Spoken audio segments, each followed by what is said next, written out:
All right, hello everybody. Welcome to another video of Green Square Talks Battlebots.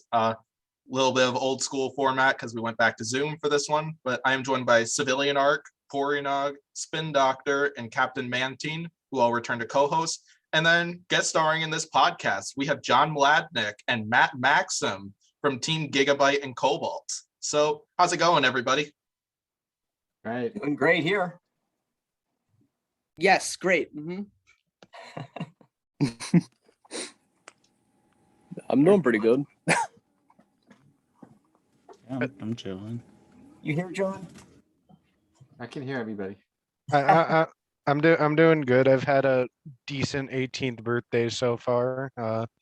I'm trying not to freak out because Matt Maxham is on this podcast, which is the team captain for my favorite robot of all time. So Yeah, great that we have two more builders on the podcast. It was fun having Bunny and Team Malice on the podcast last week, and we got another awesome team back here and stuff. So yeah, and be sure to put in the comments wishing Civilian Arc a happy birthday as well, as he turned 18 from the day we recorded this podcast. So yeah.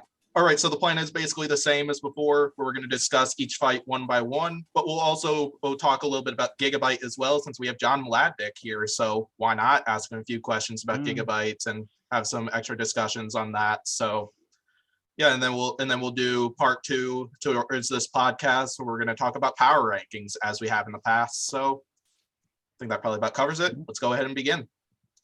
Cool. Where we got Cobalt and Gruff here, and so battle between one of the robots I was hoping to acquire in the King of Draft Fantasy Tournament for this season of Battlebots, Cobalt, and then Gruff, who was my 5th round pick in there and stuff. And yeah, and we got the driver from Cobalt here, Maxham, and this is an amazing fight. So I'll go ahead and leave the floor to everybody else here. What does everybody have on this battle? Well, I'll let other people see what they saw, and then I'll let you know what I saw. Yeah, I was kind of hyped for a fight like this because this fight happened in my Robot Arena 2 tournament that went down where Gruff won by an out of the arena. So I was kind of hyped for this fight. And when I first saw this fight happen, I was like seeing Gruff like get under Cobalt initially. I'm like, oh God, they're gonna do it. But then I see Cobalt like land a beautiful like heavy shot on it, and yeah, after that it was just like fun big shots from Cobalt like always.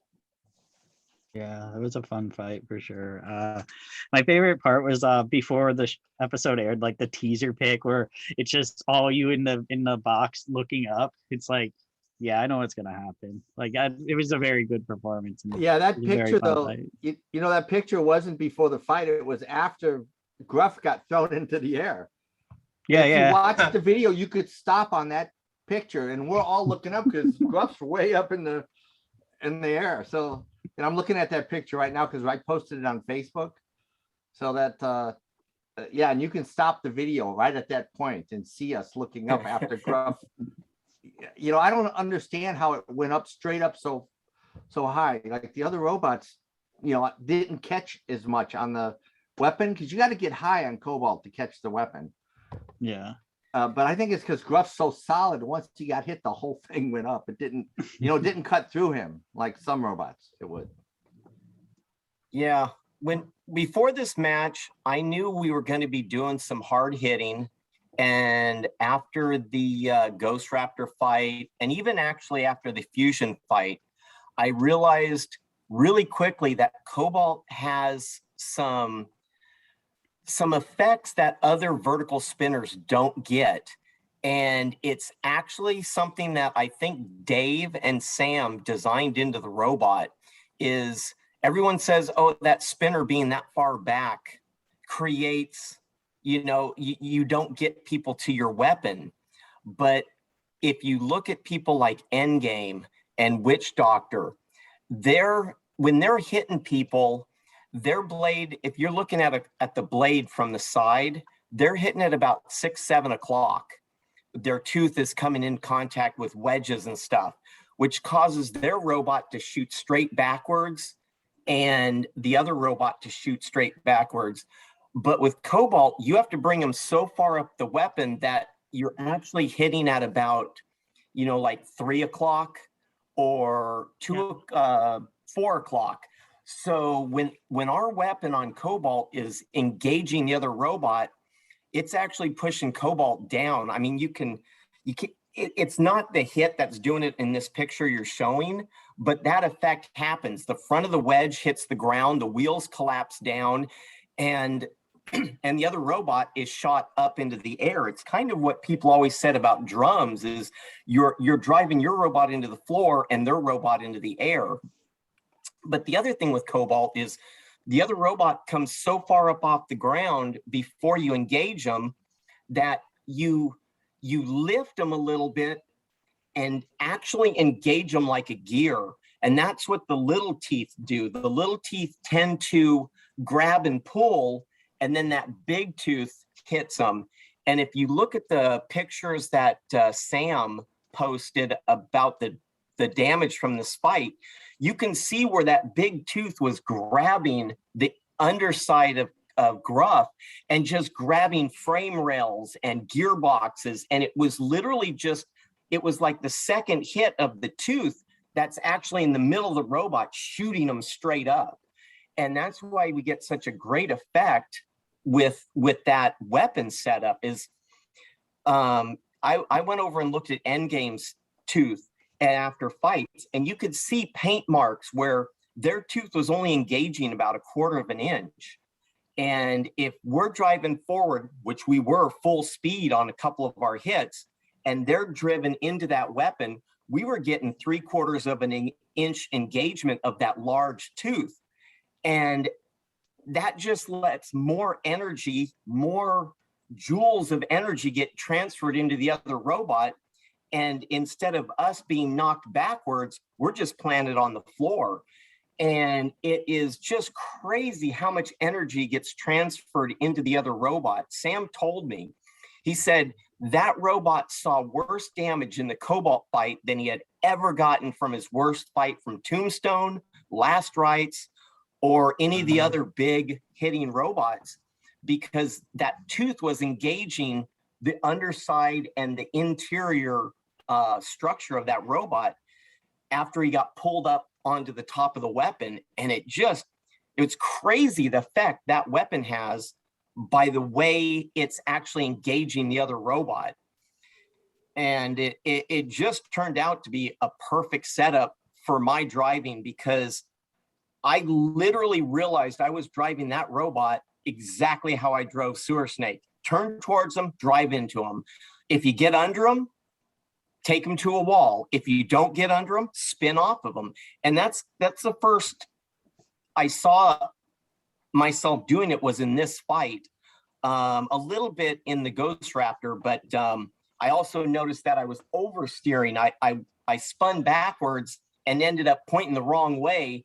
And I really thought Gruff was going to run right up the back side of us. And I didn't know this beforehand, because during the fights, you don't see everything going on. But watching the video, I could pick out everything I did wrong.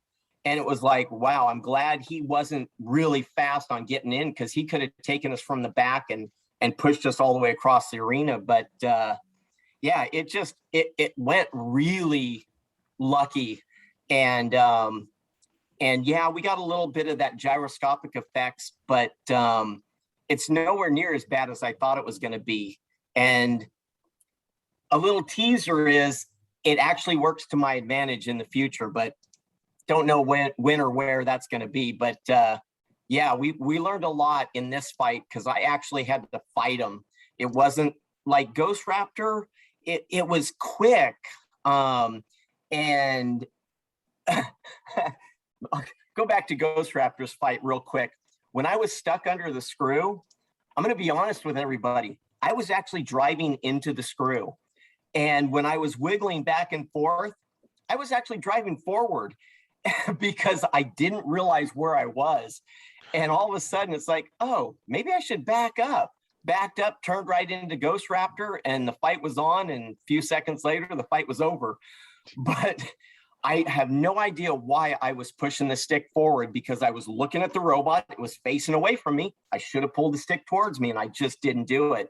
Just so much adrenaline before that fight, because it was like after the fusion fight, I was pretty pissed off that I beat myself into the floor on that first fight. But I learned a lot in the first fight. I learned more in the second fight, and put things together in the third fight, and it really, it was a fun fight. I mean, having that robot explode right in front of me was the best seat in the house, and I kid you not, it was awesome.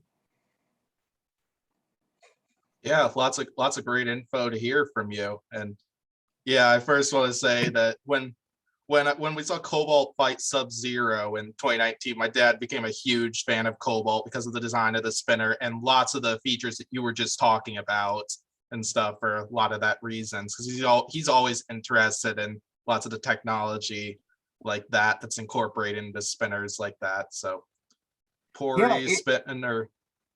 It's crazy because some of Cobalt's best features are literally its worst features. I mean, yes, having to bring people up that high onto the weapon, but having the weapon placed where it is, it literally almost every time we got a bad hit or someone hit us, we landed on our wheels.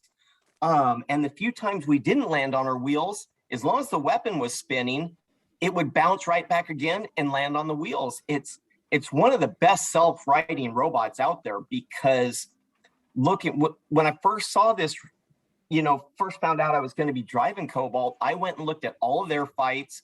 I went and looked at all of Witch Doctors and End Games just to see how other people, and looking at how their robots drive, it really didn't drive as bad as I thought it would be. When I say bad, I mean the gyroscopic effects. Because as long as you're not just dead sticking it full right, full left, as long as you're driving it, it actually drives really good, really stable. But when you get in the fight and you get in the box, your adrenaline's running. I'm new to the robot. I was picking up one side of it, turning a little too quick, but the thing another feature is it doesn't let you flip yourself like Toro does. Literally where the wheels are placed inside the body, you're gonna bottom out on the outer edge of the robot when you spin it. And you can see that when we try and do a victory dance, as it kind of lifts up and bounces down, lifts up and bounces down. That's because as you're spinning, it lifts it off the wheels, which stops your turn, which causes it to drop really fast. So it has kind of a different dance than other vertical spinners do when they do that little spin at the end. But another interesting thing is Sam and Dave had improved the design on this from the previous ones. That if you watch all the previous seasons, it was a two-wheel drive. And when they lost the duck, it's because they got stuck on the floor and one wheel was off the ground. So they made this a four-wheel drive. They also improved the motors of the spin and the drive motors. So the only bugs we found was the very first fight, and it was the tensioner on the belts and the hubs on the wheels. We redesigned those, and after that, we didn't have a single problem with Cobalt. That's awesome. Well designed, well built. Those were things that never failed for them. They never had a fusion fight before, and never had that dynamics in the robot. So why would you fix something that never broke, right? So that was it. Everything else was just awesome, perfect in that robot. Yeah, I think the robot would have kept self-righting in the first fight with fusion if that pulley wouldn't have melted down. We literally melted the tensioner on the belts. They said their spin up time should be about 3 to 4 seconds. And I think I had the belt a little tighter than that, because I think we were at about 2.5 seconds to 3 seconds. And what that created is every time we hit him or he hit us and we landed on that weapon, the tensioner was just getting hot. And we literally, after that fight, the tensioner, I don't know if it was a Delron or a UHMW, but it was literally just wax. I mean, it was just melted, and we changed that to aluminum, and it worked perfectly. I mean, as long as that weapon's spinning, it's kind of like what Brian Neve says: if the weapon's spinning, it's going to self-right, and we'll keep fighting. But that first fight, as it went on, I could tell, especially watching the video, the spinner wasn't spinning as hard, and it kept slowing down, and that's why it didn't self-right at that last bounce when he hit us, flipped us over, we landed on the weapon, it slowed down, then we bounced to the wall, and there was nothing. I just turned off the weapon and said, yeah, we're done. But it never slows down after that either. After we fix that tensioner, it never slows down. You watch the old Cobalt, you see it slow down after a hit. This time you don't see it in the videos. It's a little bit different than the previous Cobalt when you watch that spin closely. Yeah, thank God their switch, the well, it's not really a speed controller, but their silicon. John knows more about the electronics, but that weapon controller it got warm, but it just worked. I mean, I'd turn that weapon on and forget about it till the end of the fight. Yeah, I think you're going to see through the season that if Cobalt gets a single hit, he wins the fight. Not because he knocks the guy out, but because it gets tweaked. Once you get that big of a hit, the other robot's going to get tweaked a bit. So maybe you can't play that because that kind of exposes something. But it could be one fight. It could be 8 fights. Who knows? Yeah, you don't know. What you got, Mantine? Since I saw you unmuted.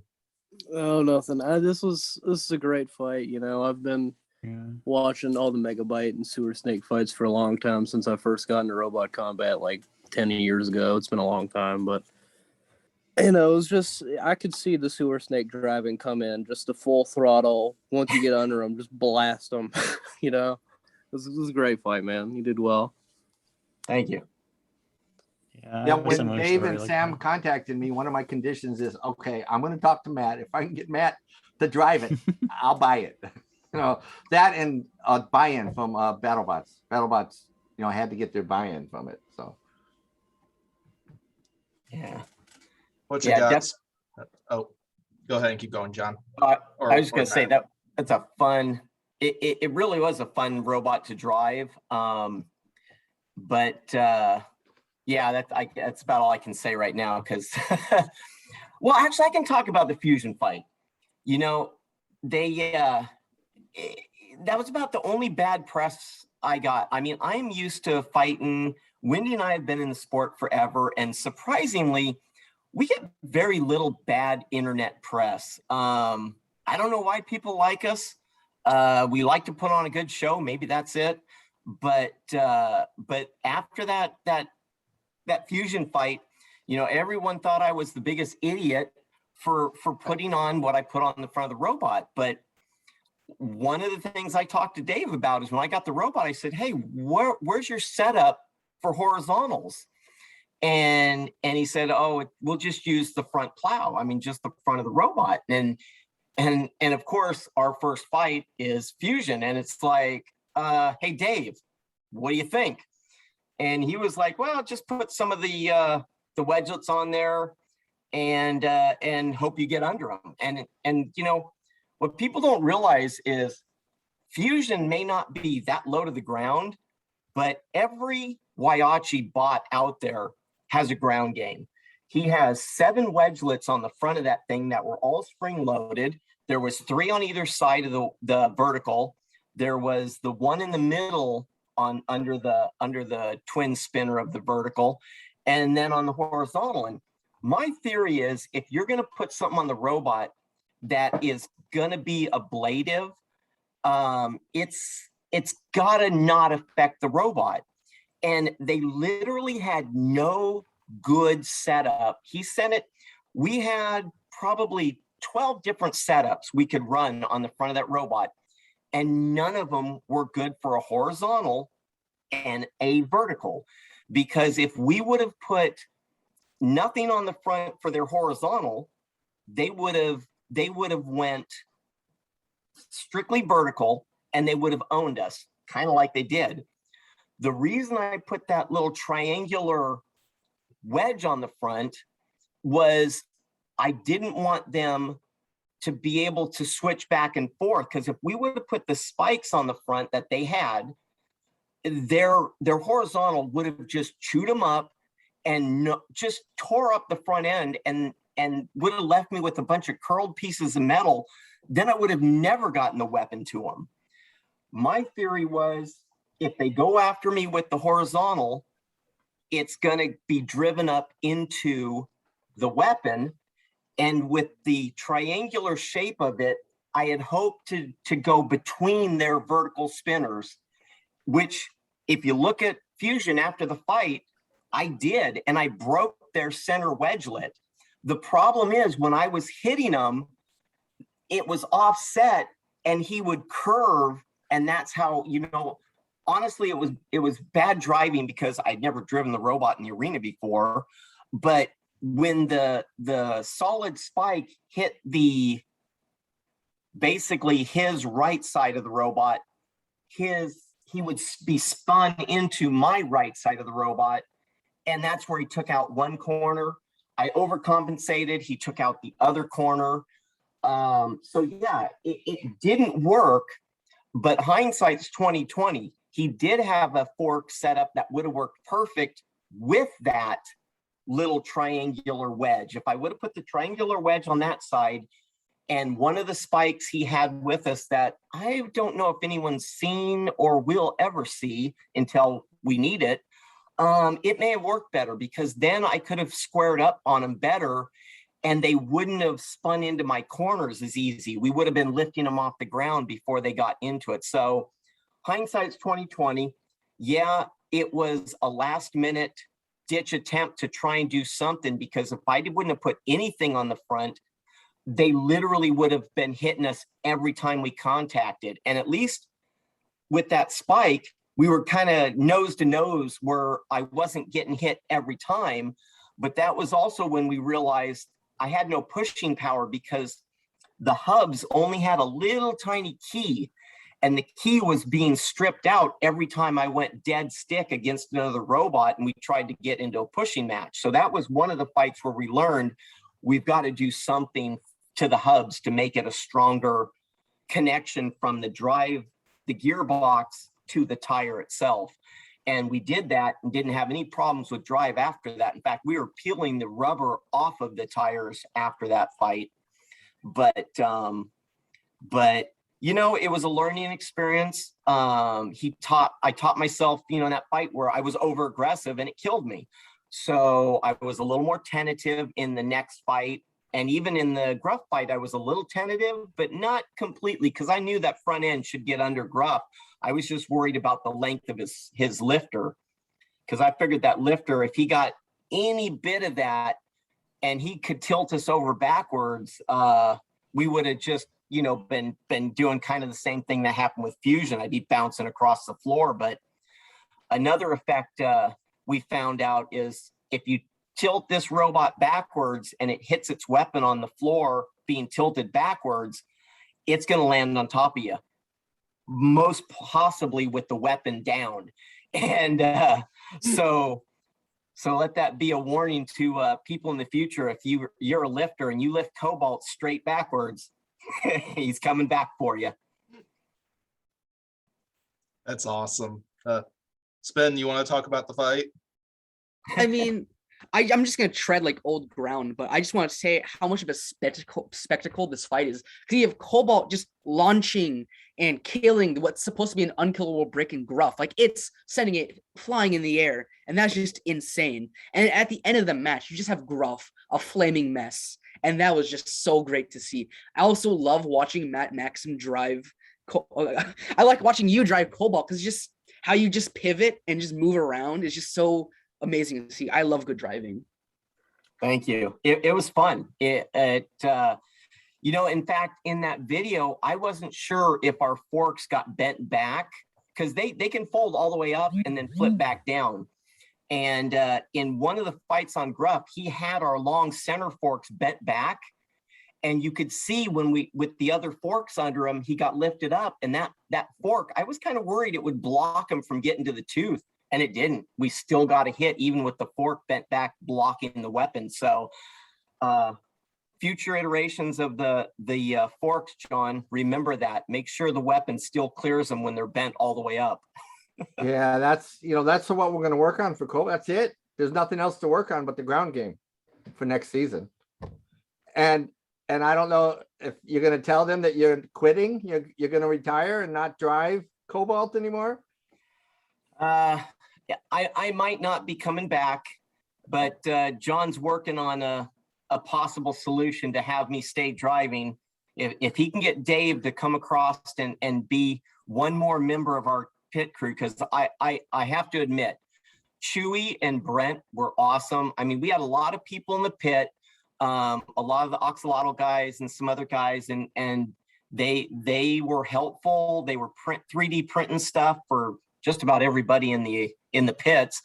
And John had them. There was a lot of work going on Gigabyte, but Chewy and Brent, I mean, they came together after the fusion fight, because after that fight, I got really sick, and I was in my hotel room for about a day and a half, and they completely rebuilt Cobalt after that fusion fight, and then coming back into this one, it was great. I mean, it was a great team, but I'd love to have Dave there, literally just hands-on in the pits too. The guy who designed the robot, so that might get me to come back, but yeah, he did say he'd probably come, and I've been working on Matt, sending messages, telling other people to send him messages. What a great fight that was. What a great driving that was.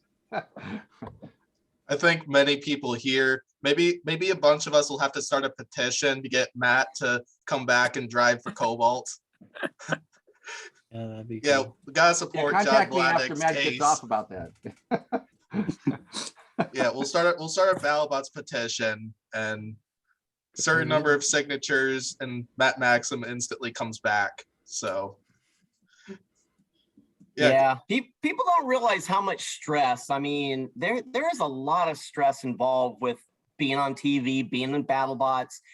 And the funny thing is, when it was just my robot and just me and Wendy, if I went out and made a stupid mistake and I destroyed the robot, I didn't care. It was my robot. But I mean, I got a dream job here. John said, hey, I've got this really good robot. You want to drive it? All you got to do is come down and drive it. You know, most people would say, shoot, you just got handed the cake and you get to eat it and, live in the bakery. But it was actually more stress on me this season, because I didn't know the robot. I'd never driven it in the arena. And we really didn't get it. We got it. I didn't have it in my hands for very long. And I literally have about 2.5, 3 minutes worth of driving in where I work, because the batteries I had from Sewer Snake, I could only fit 4 of the 8 in there, and I'd burn them up every time I drove the robot and turned on the weapon. So I couldn't practice. What you saw on the couple of videos I posted on our website, that was all the driving I did. And it was, I put pressure on myself, probably a lot more than John even, wanted me to, but I felt like I had to perform. And if I didn't, I let down so many people and wasted John's money. So I was really worried about that. Yeah, we knew none of us can drive as good as him. So whatever happens, we're happy. And if you would have just chillaxed and let Brent and Chewy take care of it, because they had everything under control, you didn't have to stress out. You could have just chillaxed, and which is what I want next year. You don't have to deal with the robot. We'll do that. And you can just be like a Formula One driver. You're not fixing the car, you're just driving it. Yeah, but I need a golf cart. Go ahead. I give you so much credit though, because despite what you're saying, where you had not much driving practice, especially after the Ghost Raptor and Cobalt fight, you were driving that thing like a pro, like better than what I probably would have done, even if I had a couple weeks of driving practice with it, to be honest. Well, thank you. There's something about robot fighting that people don't realize. Driving isn't just controlling the robot. When you're fighting in the arena, having a situational awareness of the other robot, the other robot's condition, what you want to do, how to make your attack effective if something's not working. There's good drivers and there's good fighters. And I would say Sewer Snake taught me how to be a good fighter, because, you know, people used to say, oh, you're the best driver. I drove someone's robot when I went to England, and I literally got my butt handed to me in the arena, and I couldn't drive the robot. I think it was and it's been so many years, they probably don't remember who drove it or whose robot it was, but it drove like crap. So I am just used to Sewer Snake, and I think knowing how to attack someone, knowing when to attack and when not to attack is a big part of driving. It makes it look like you know what you're doing, even if you're not the best driver. I know I'm not the best driver, but tactically wise, I think I see what goes in what's going on in the arena quicker than some people. And so I can react to it quicker than some people. And I think that's where my advantage. I'm not a good driver. I just know what's going on. I see what's going on, and I can make a decision of how to attack, how to not attack and move to the side, move to the front. Even though with Sewer Snake, I always wanted to go against their weapon because I want to put their weapon where I want it. And in a way, that's the same thing I'm doing with Cobalt. I mean, I'm steering straight at them. I got to put that weapon where it will be effective, which is the same thing as driving Sewer Snake. If I'm not underneath you, I'm not going to win a pushing match, so I'll spin off and attack again. And so the technique and the aspects of how I was fighting Cobalt really, it actually surprised me when I started thinking about my fights, going, wait a minute, I'm doing exactly what I did with Sewer Snake.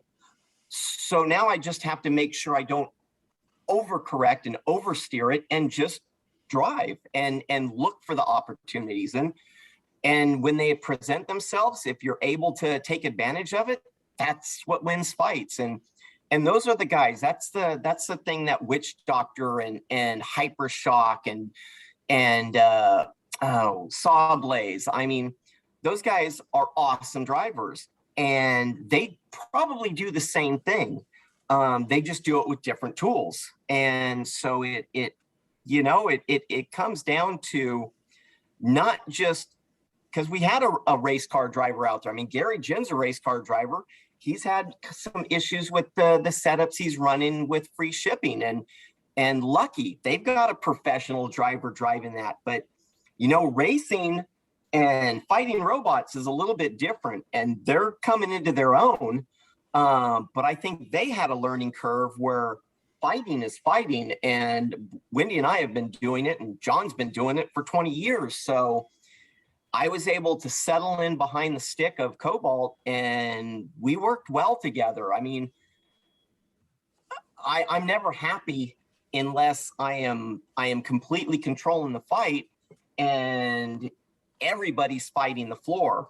And that's one of the things that I was really worried about with Cobalt's, putting all these spikes and stuff on the front. But Sam and Dave just made perfect. I mean, everybody gets stuck on the floor sooner or later, but I was literally driving right over the kill saws, the spike, those little, I don't even know what they call those little round plunger things.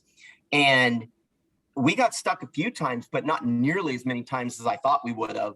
And it was great. I mean, it just shows the engineering that Dave and Sam did. This robot is 100 times better than their first one. And being handed that, depending on how this season goes, it made it easier for me to look really good having a robot just that was so well put together.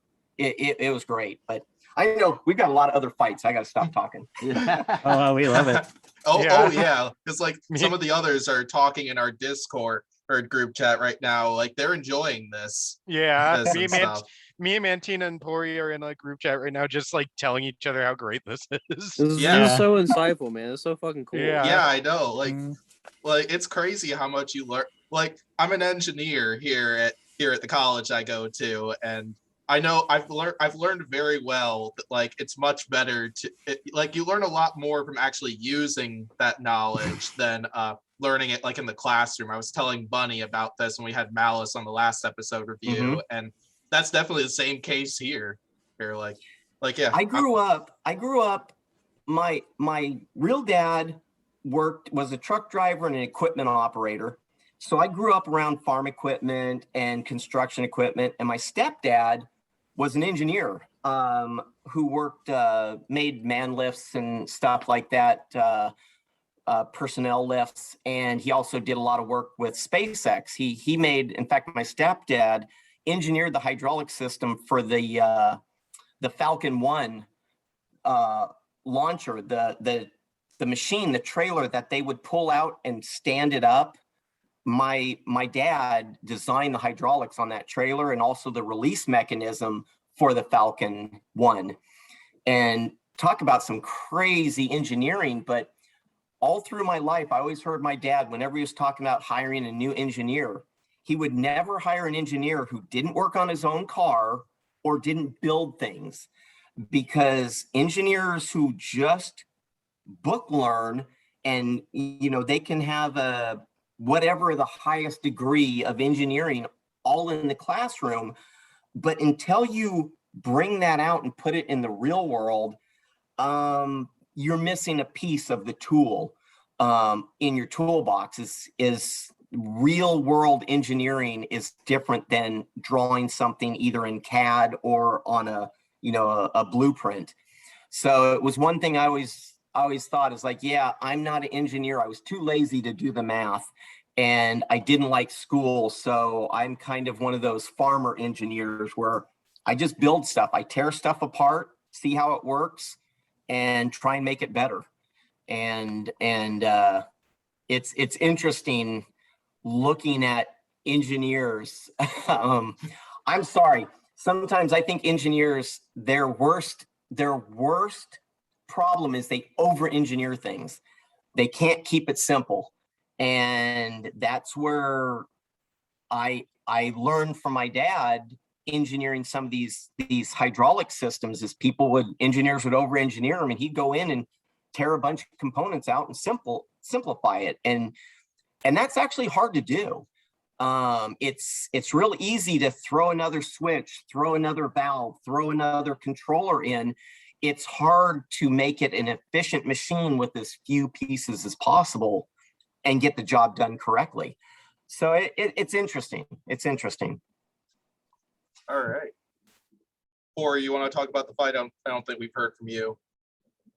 Oh, I said it was. I said it was quite an amazing fight, but it was a very fun time, and I that's kind of sort of what I predicted would happen in the fight. Like it was kind of like going into it, I'm like, especially with the teaser picture of me looking in the air, I'm like, okay, this is gonna be a fun one. Like I was definitely looking forward to that. I'm a fan of your team for ages. I mean, because I used to watch the Comedy Central era of BattleBots, and then it got canceled, and then I didn't even realize that the live scene existed because I wasn't involved in the community at all. I just watched the TV show and I just was obsessed with it, and it went off the air. And then actually what got me back into it was I stumbled across like videos of like Sewer Snake at Robo Games, and that's what rekindled my interest in Robot Combat. And like this one video of a Megabyte destroying Biohazard, I'm like, oh, okay, they do a lot of damage now. Like that video like will always be burned in my head, like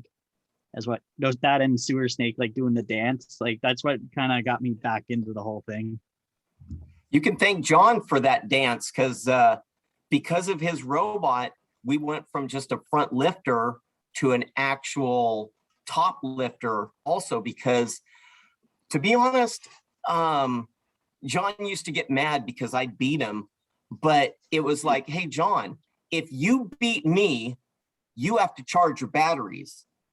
If I beat him, he has to charge his batteries. If he beats me, I have to rebuild my robot. So him and Shredderator and some of the other Tombstone or Last Rites, they taught me how to fight horizontals. And some of the videos on my website is John just kept landing on top of my tires on top of Sewer Snake. And because my tires were taller than the robot, he kept going out in front of me. But it was like, I wanted to end the fight. I wanted to get a knockout. And so, because John would get mad that, all I had to do was survive the fight and I'd get the win. It's like, okay, well, I want to knock you out then. So then we put the top lifter on so we could flip him over or even get him out of the arena, which we did a couple times. So he made me a better robot fighter by destroying my robot. I love when you talk about the evolution of the chains. You know, you had one chain, it broke. You got a bigger chain, it broke. Then the next one, it broke until he gets this big honking chain. It never broke after that. Yeah, and learned to shock mount. I started using the big rubber sandwich mounts, and all of my plows were shock mounted. So you're not transferring the energy back into your own robot, and it doesn't let him cut into the weapon, any of the horizontals. I think that was one of the reasons why we were able to survive, is the plows got tore up, but the robot was fine, bent axles and stuff. But I was glad I was able to learn from the damage John and Shredderator caused me. It's like the first robot, I learned the weak points, the crumple zones. I still have the first Sewer Snake 4-wheel version that John and Brian Neve completely destroyed at the Triangle Nationals, I think, in Minnesota. But that 4-wheel drive frame is 2/3 the size of this new Sewer Snake and Stinger frames, but it weighed more because I didn't know what I was doing. And you don't know what you don't know when you get into this sport. I mean, nobody does. I mean, it's crazy what people are building now. I mean, they look like aircraft engineered things. I mean, all the lightning holes, all of this, all of that. It's like everything I built was cardboard aided design. I didn't design anything with, if I couldn't buy the shapes online and drill a few holes in them, it didn't get machined because I didn't want to spend that kind of money, because I didn't have the access. I didn't have a CNC machine. So, but the machines that are out there now are just, it's like going from, I was building in the caveman days to what's out there now. I mean, it's just crazy. And what, like you said, that Biohazard fight with Megabyte just destroying Biohazard. Oh yeah. If you look inside a Biohazard, it was way ahead of its time for back then. I mean, that and Warhead, dang, those machines were friggin' awesome. And they were art, but unlike Satrakian's art, these things were art, but they were tough. I don't know. I mean, people either love or hate Warhead. I love the animation, the articulation, and being able to fight them. You didn't see it at the end of that fight. Ian just grabbed me, picks me up, and bear hugs me, starts spinning me in the arena, because they had as much fun with that fight as I did. But yeah, those machines are awesome, and the new machines are just, I just feel outclassed. Like, okay, you guys build the machine, let me drive it. I think I can still drive against these young engineering marvels, but I can't build like that. I mean, what people do with CAD and CNC everything, it's just crazy. I feel like an older man than I am. Yeah. So then, yeah, I'll briefly talk about this fight. Then it was an awesome fight and stuff. Kind of like add on to a lot of the stuff some of the others have said, and it's great to see Cobalt send Gruff flying like that, and then the fuel tank explosion as well. I don't think it was as big as when Uppercut set off Free Shipping's fuel tank, but it was still awesome to see.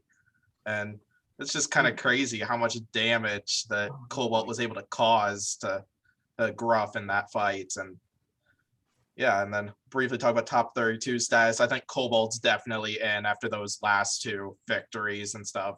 Absolute dominance. I hope so. And great strength of schedule. I think the selection committee will have made a mistake if they don't put Cobalt in. And then Gruff is kind of on the bubble for me right now because like the strength of schedule is definitely there for those two losses because Hydra and Cobalt are both two very tough opponents. And then they got that dominant win over Switchback.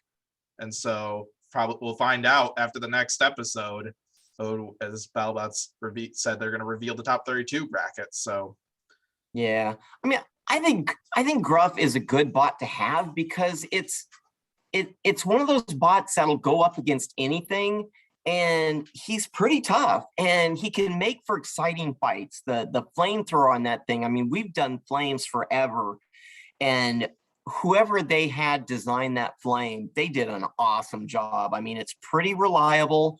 It sounds like a jet engine. I mean, it's just crazy.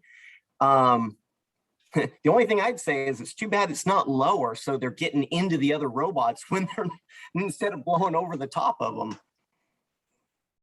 Yeah, definitely is.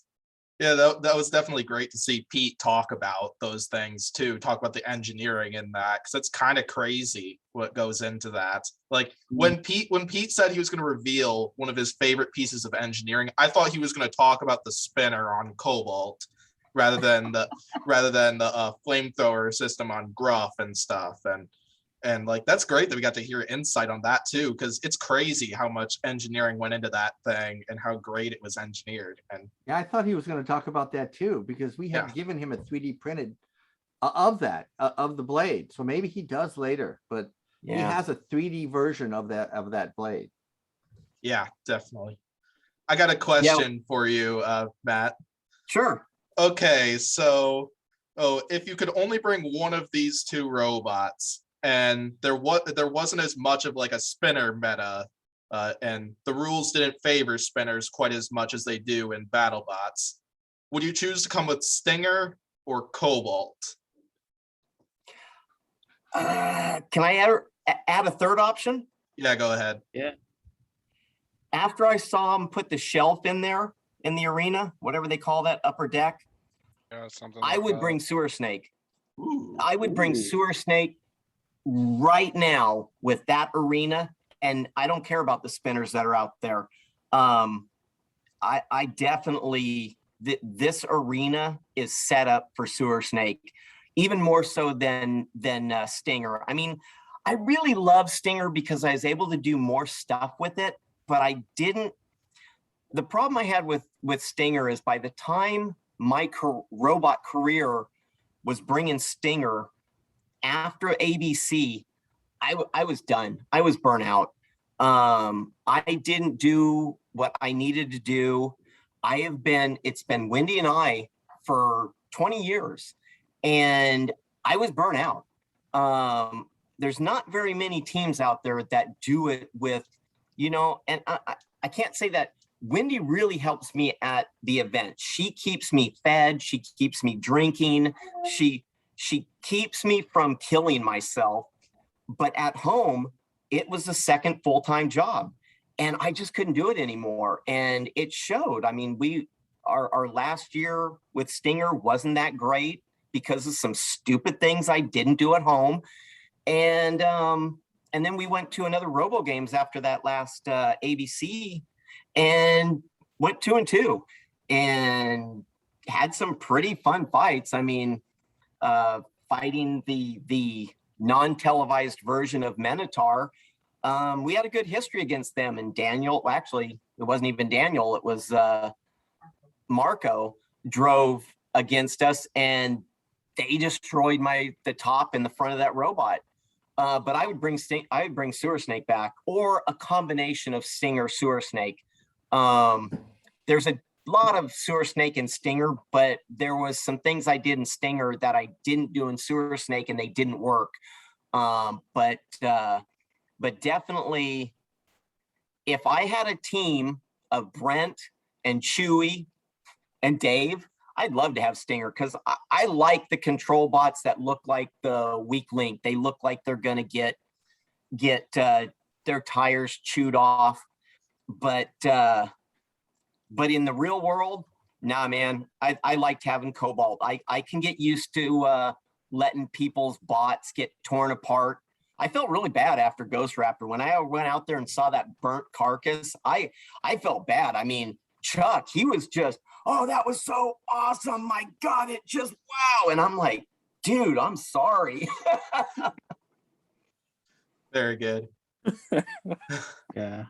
I think I speak for Civilian Arc as well when I say Sewer Snake coming into Battlebots would be like the most hype thing in the world.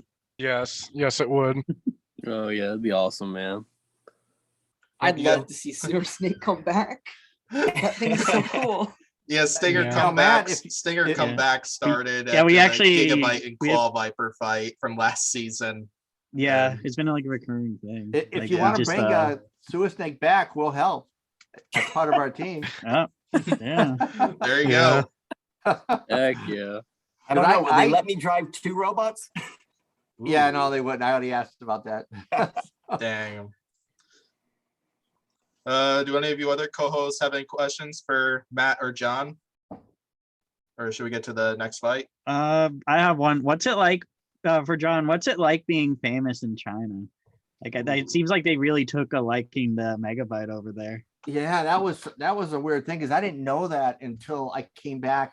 What happened is that first season is when we got famous, and then they asked me to come back for a exhibition fight, and they pay for it and they pay me to come. So I'm like, sure. So I come back and they just, they designed a robot just to beat Megabyte.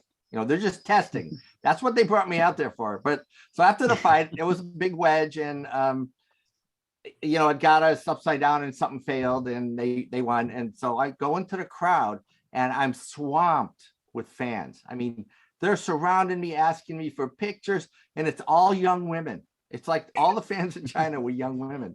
And it was just crazy. I've never had that kind of, and I still don't understand it. That's never anything like that's never happened for BattleBots. And You're the an closest American was- rock star. well, yeah. Yesterday, when a kid, I took it to that March Mayhem up in Lake Forest, a small robot event, and there was a few little kids. They seen Gigabyte, and their eyes widened. They go like, "It's Gigabyte!" And they ran toward us. It was so. That's the closest I had in America. It's just a little kid recognizing the robot, which was pretty cool. So That's awesome. yeah, it's hard to deal with that in China. I still don't understand it. So, and they're. I could tell you some stories, but it'll take too much of your time. But another time I'll tell you some stories in China. There's some good stories.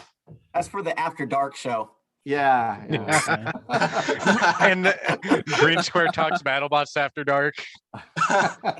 You could do it. Mantine, you got any questions for Spin?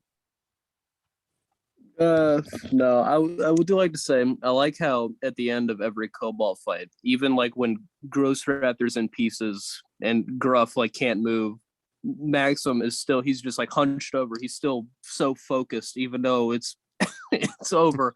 And until the bell sounds, he's waiting. I don't like that. Just in case. Yeah.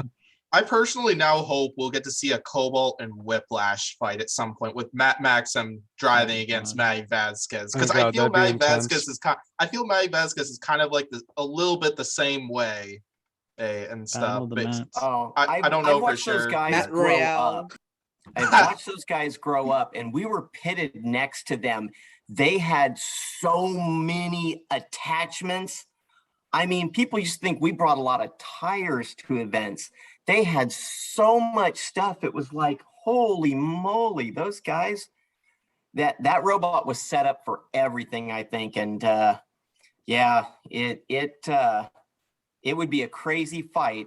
It definitely would be a crazy fight. But yeah, there's still a lot of season left, so can't wait for this next episode to see how they're gonna build that tree up. Yeah. Well, Stinger fought Splatter, right, in that unaired fight. Yes. Oh, that's well, true. no, Lost no, Media no. still, I believe. Was Splatter in that one, Wendy? Yeah, it was Stinger, Splatter, and Bulldog, wasn't it? I want to Yeah. say. It was. Yeah.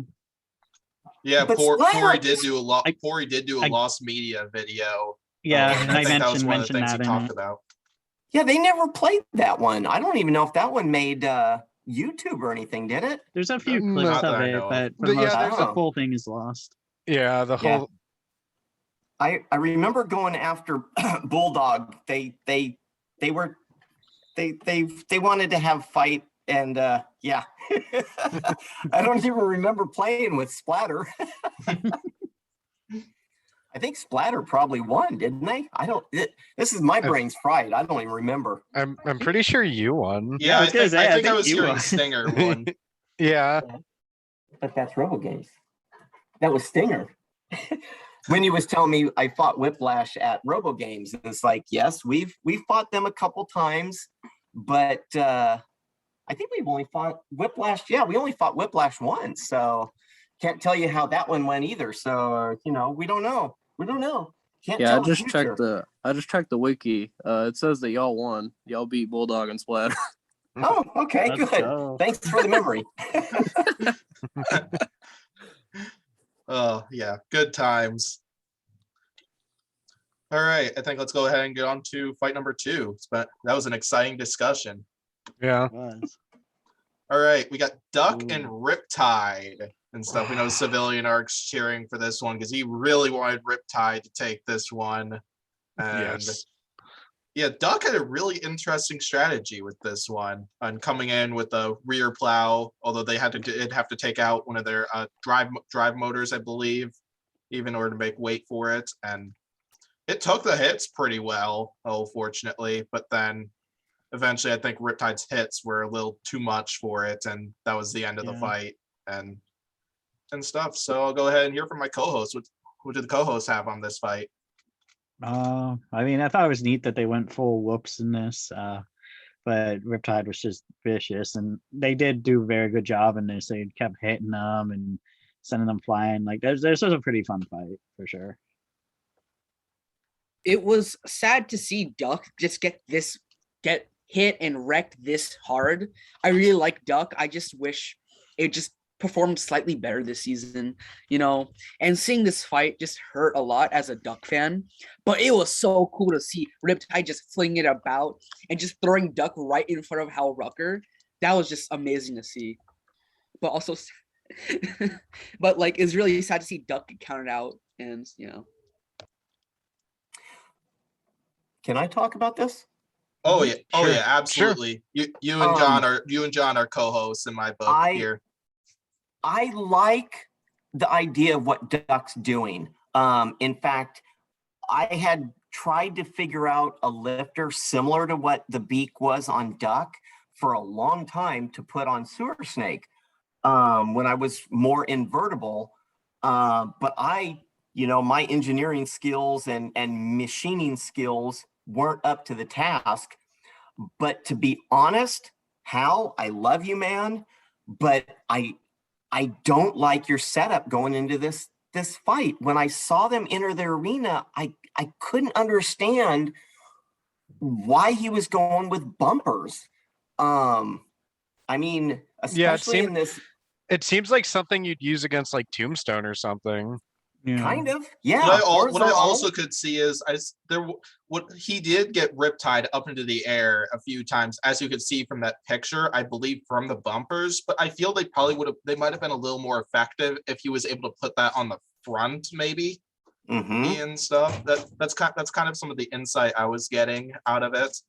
But I definitely see what you mean. I think he had some better choices because I mean, Duck is indestructible, but when you open up the frame for those kind of hits, these guys, that thing, this was Riptide's second or third fight?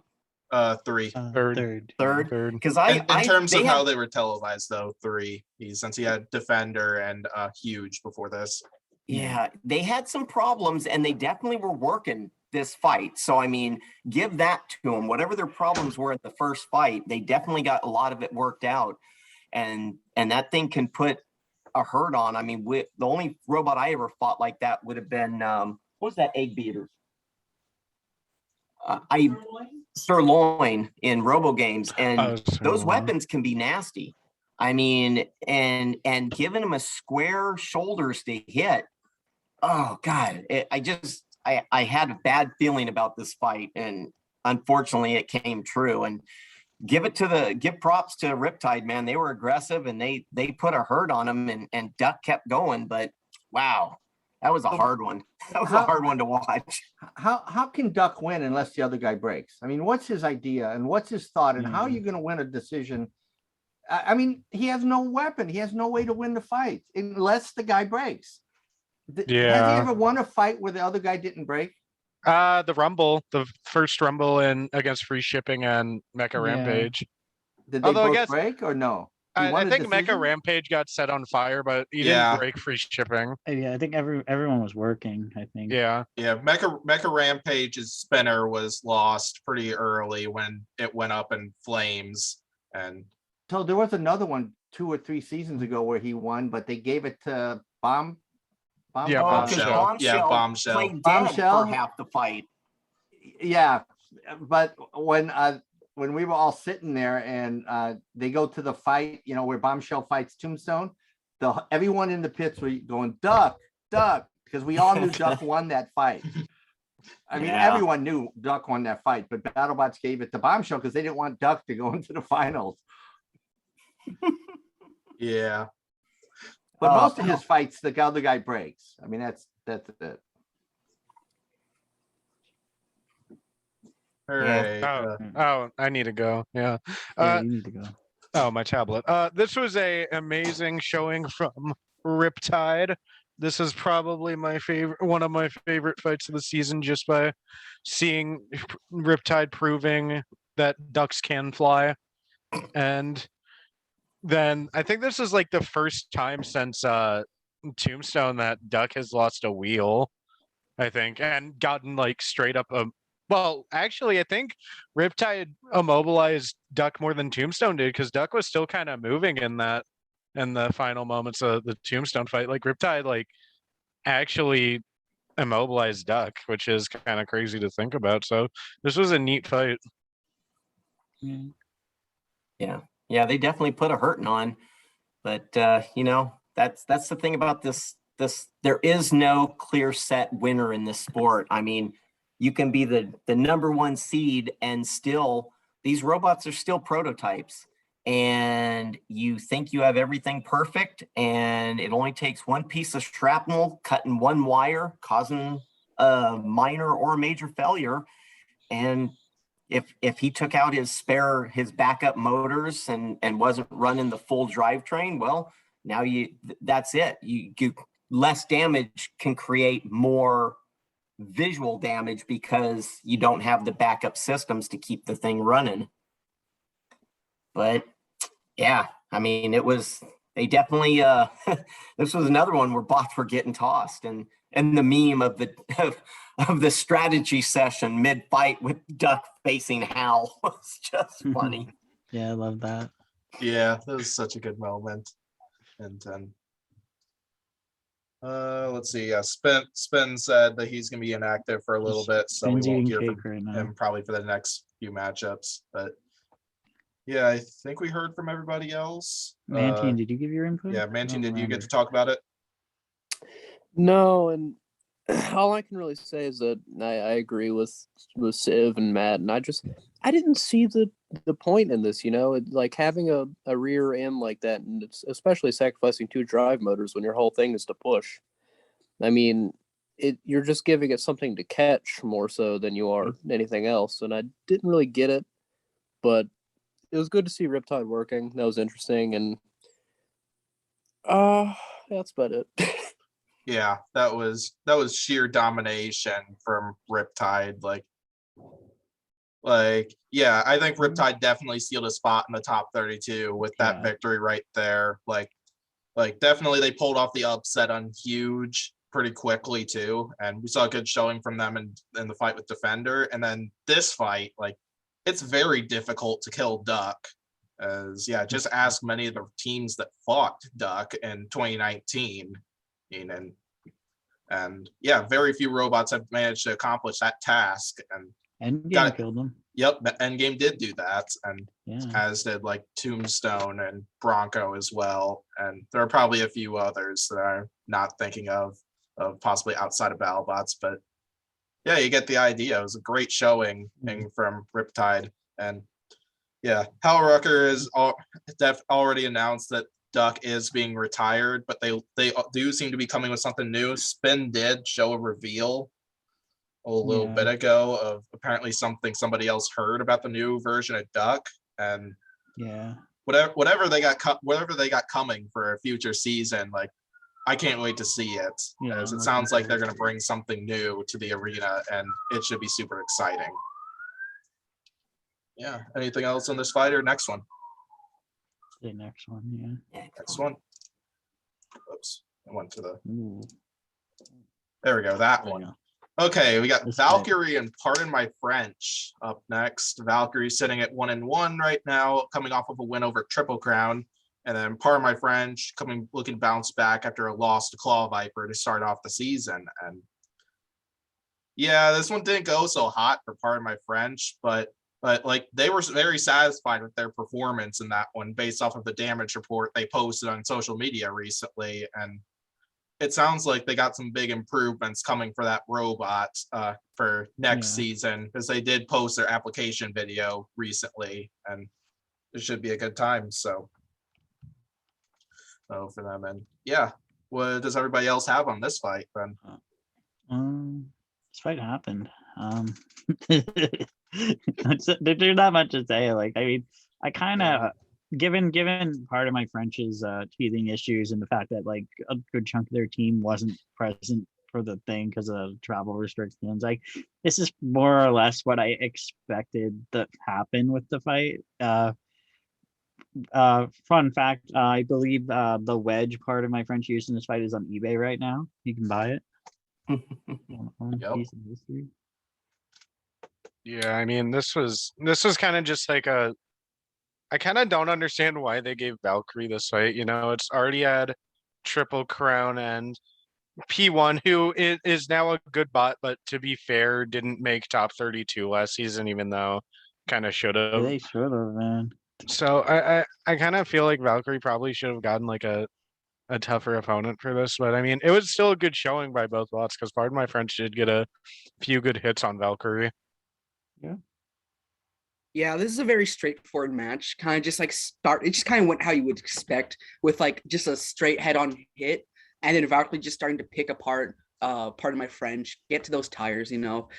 It's sad to see Pardon My French just get disposed like this. I really like them. I was really rooting for them going into the season. They worked better this match than the last one, but like it's still really disappointing to see Pardon My French just lose like this. I hope they can come back better than ever.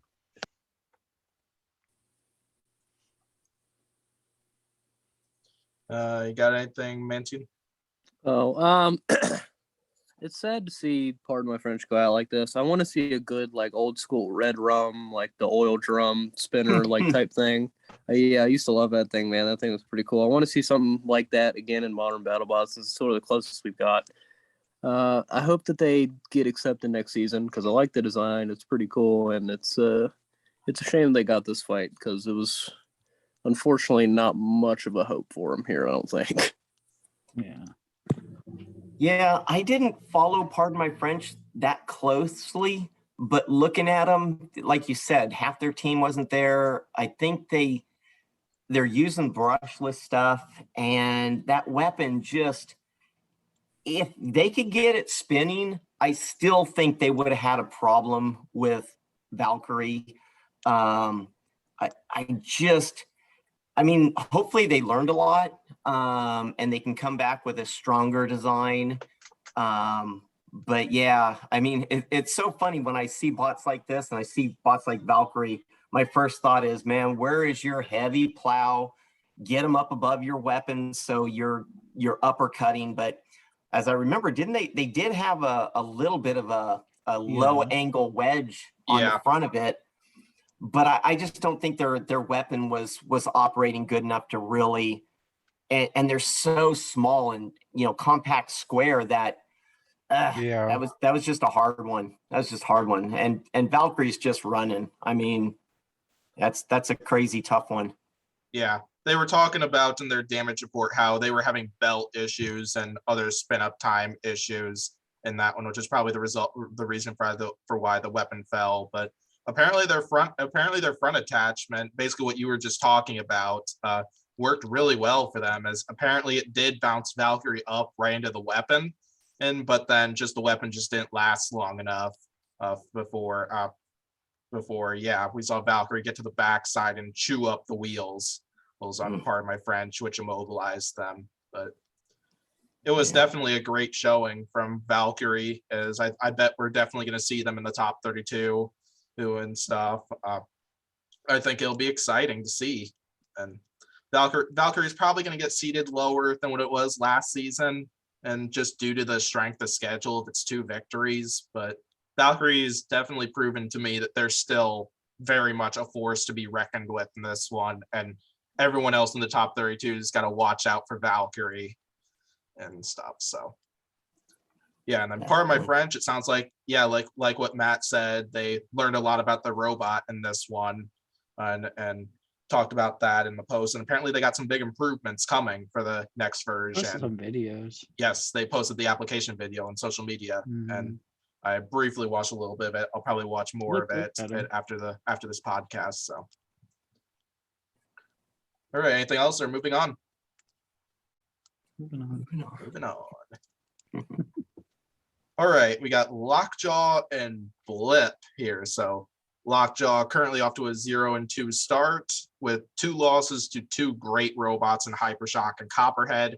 And then they're fighting Blip, new flipper bot, and who's off to a 2-0 start with victories over Rusty and Overhaul. So yeah, as I said when I did a prediction podcast over this episode, I was mentioning this is going to be a real test for Blip, because like we haven't seen Blip take on a spinner yet. Because like a little bit similar to Hydra when they took on, even though they had taken on spinners prior to when they fought Minotaur, could a similar result happen if they went up against a big Titan like Lockjaw and Donald Hudson and stuff. And definitely they proved themselves pretty well after this fight. So I'll go ahead and leave the floor to my co-hosts here. Sad. I was hoping Lockjaw would secure at least one dub, but Blip is well driven. It's got a very good flipper. It's cute. It's got the whole package. But I think if Lockjaw's weapon hadn't died, they might have been able to wing it though. But that said, Lockjaw has the honor of being probably the strongest 0-3 bot in the reboot.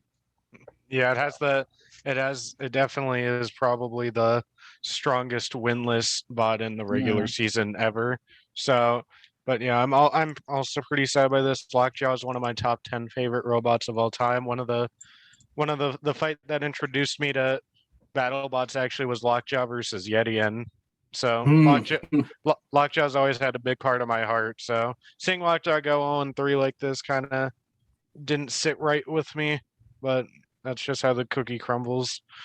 And now that Lockjaw is 0-3 and probably won't make postseason, that means Witch Doctor and Tombstone are the only 2 robots to make postseason every single season, unless Witch Doctor somehow loses to Rusty in episode 10. One thing that people don't talk a lot about is Blip and their team, their co-teams. They are really bringing the Magnet Wars. They are, I mean, their robots both have the equivalent of being about 500-pound robots. And when you're trying, I mean, Blip is a big wedge. I think they have fingers on the front of the setup. But one of the things I noticed about Donald's is he still has to be invertible. And his forks are just gravity, are holding those forks down. And watching those forks, and I mean, you look at him, he builds good stuff. He builds good those forks were flat on the ground, and they were still, Blip was getting under them. And that's just, you can't, if you lose, when you're got a spike to bring it up into a drum and you're going up against somewhat of a wedge and you can't get under them, it's suicide. I mean, there he's next to him, but I don't even think his spinner was working at that point of the fight. But got to give props to these guys on Blip and Tantrum. Those robots drive like they're slot cars. I mean, just it's stupid how maneuverable they are. And it's, everyone's talking about the spike meta or the fork wars, but these guys who can take a 250-pound robot and stick it to the floor like it's 500 pounds, you're fighting a big robot. You're fighting a battle that's kind of hard to beat, especially with the arena floor you're dealing with. You can't have floor scraping spikes that, catch every seam. So what do you do? Very true. Mantine or Spen, you want to go next? I'm really glad this fight happened, because before this, Blip, as we all know, had two kind of lower tier opponents. You have Overhaul, who had a good rush but just lost afterwards. You have Rusty. I can't really do much against Blip. I'm happy it fought like a high tier opponent, but I'm so sad that Lockjaw lost. Like, it had two really strong fights before. It took out 3 of Hypershock's tires, and it just went to a split decision against Copperhead.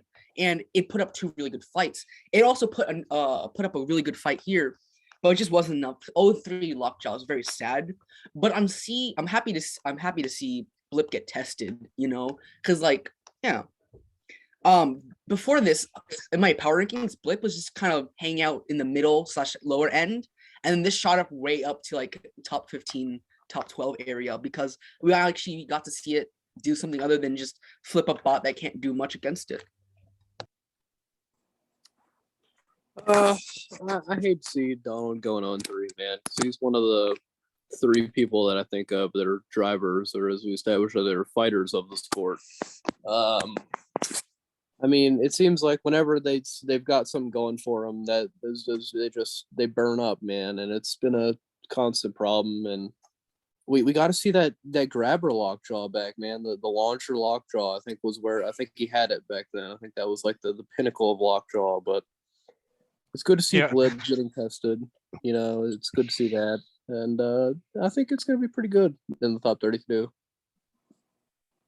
Yeah, definitely.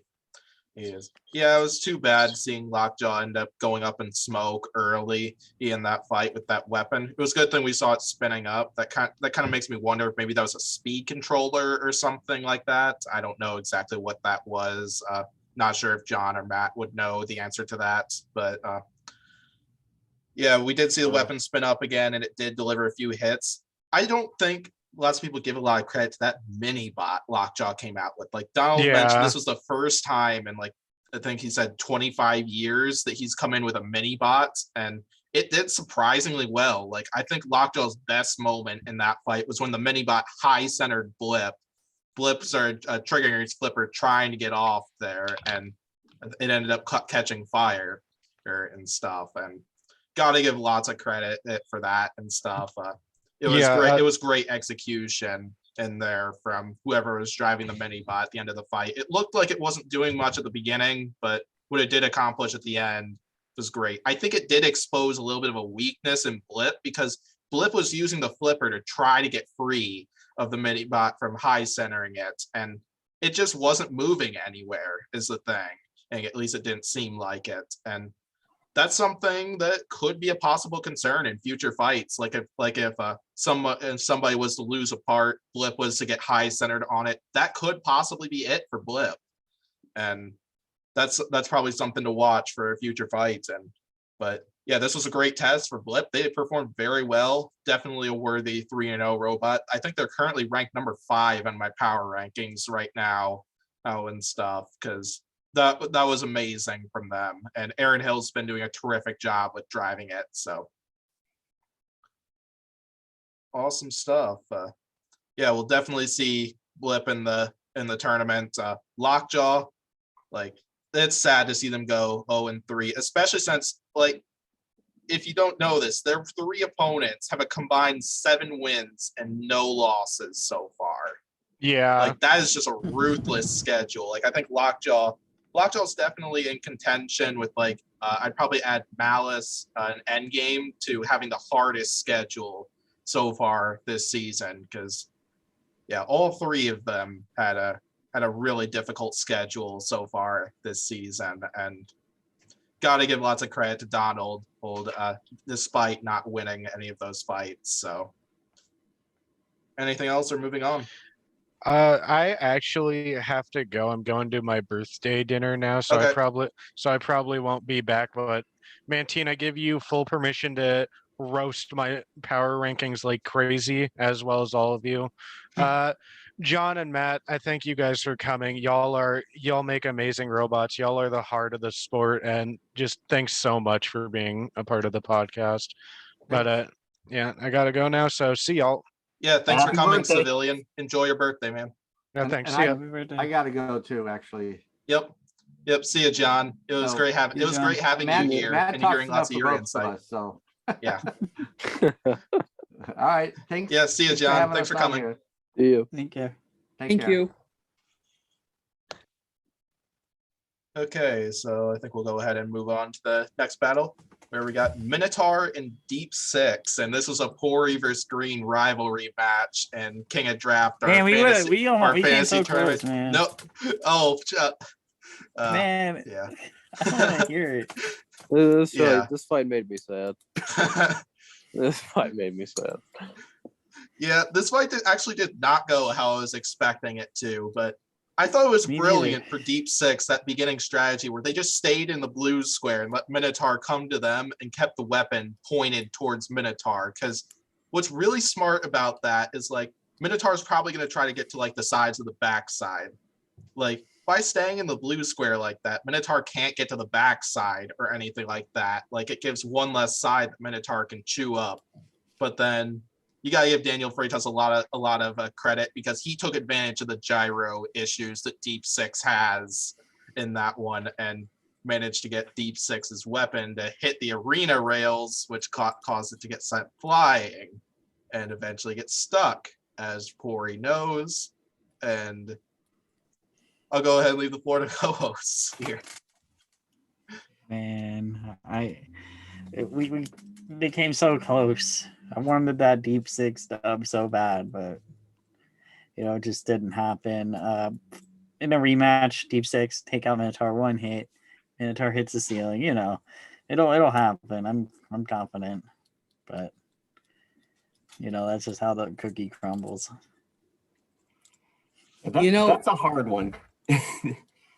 That looking at that startup, I understand what you were saying about staying close in the blue square, but that big weapon spinning, I don't know if anybody went back and looked at that in slow motion when that weapon actually connected with the side rail. How that robot actually launched, it actually surprised me. It was the physics of that thing hitting and them launching, it pulled it back into the wall as much as up. And it seemed to me, but I guess the back legs of the robot caught the wall and kept it from kind of flipping the robot back into the wall. It took them up and back. Just crazy amount of energy. But yeah, I wanted to see him connect with Minotaur. I wanted to see that thing right into the drum. But yeah, I knew Daniel was going to be a careful fighter. He wasn't going to test that drum against that thing. And he would nitpick on him. But yeah, getting stuck on the wall, that just totally sucked. Yeah, I also would have loved to see a weapon-on-weapon exchange, even though I'm pretty sure Deep Six would win that and stuff. While we have seen Minotaur win some weapon-on-weapon exchanges with vertical spinners like Endgame and Death Roll in 2019, I don't think they'd have a shot at winning a weapon-on-weapon shot with Deep Six. and stuff, but it was great to see them shred the underside. And I'm guessing they struck like a lipo battery pack or something like that, which caused a lot of smoke at the end. Or I don't know for sure or if that was the case, but Spin and Mantine, either of you two got stuff on this amazing fight for me to watch one of my King of Draft picks win. You know, this match, it lasted as long as I think it would. It was just, I wish some more stuff happened, because what you have here, you have Deep Six's great strategy in the opening, as you all mentioned, and just Minotaur, somehow the strategy not working, and Minotaur just getting in there, and then Deep Six launches itself to a wall, and then Minotaur hits a couple times, and now it's just stuck in the arena. I wish we got one like really good and solid contact, but the match we got was still pretty fun for its time. I will say I'm so sad Deep Six got stuck on the side of the wall. I would have liked to see a destructive KO, but like it's still great to see Deep Six be Deep Six. You know, that giant launch into the wall was so cool to see, even if it wasn't destructive.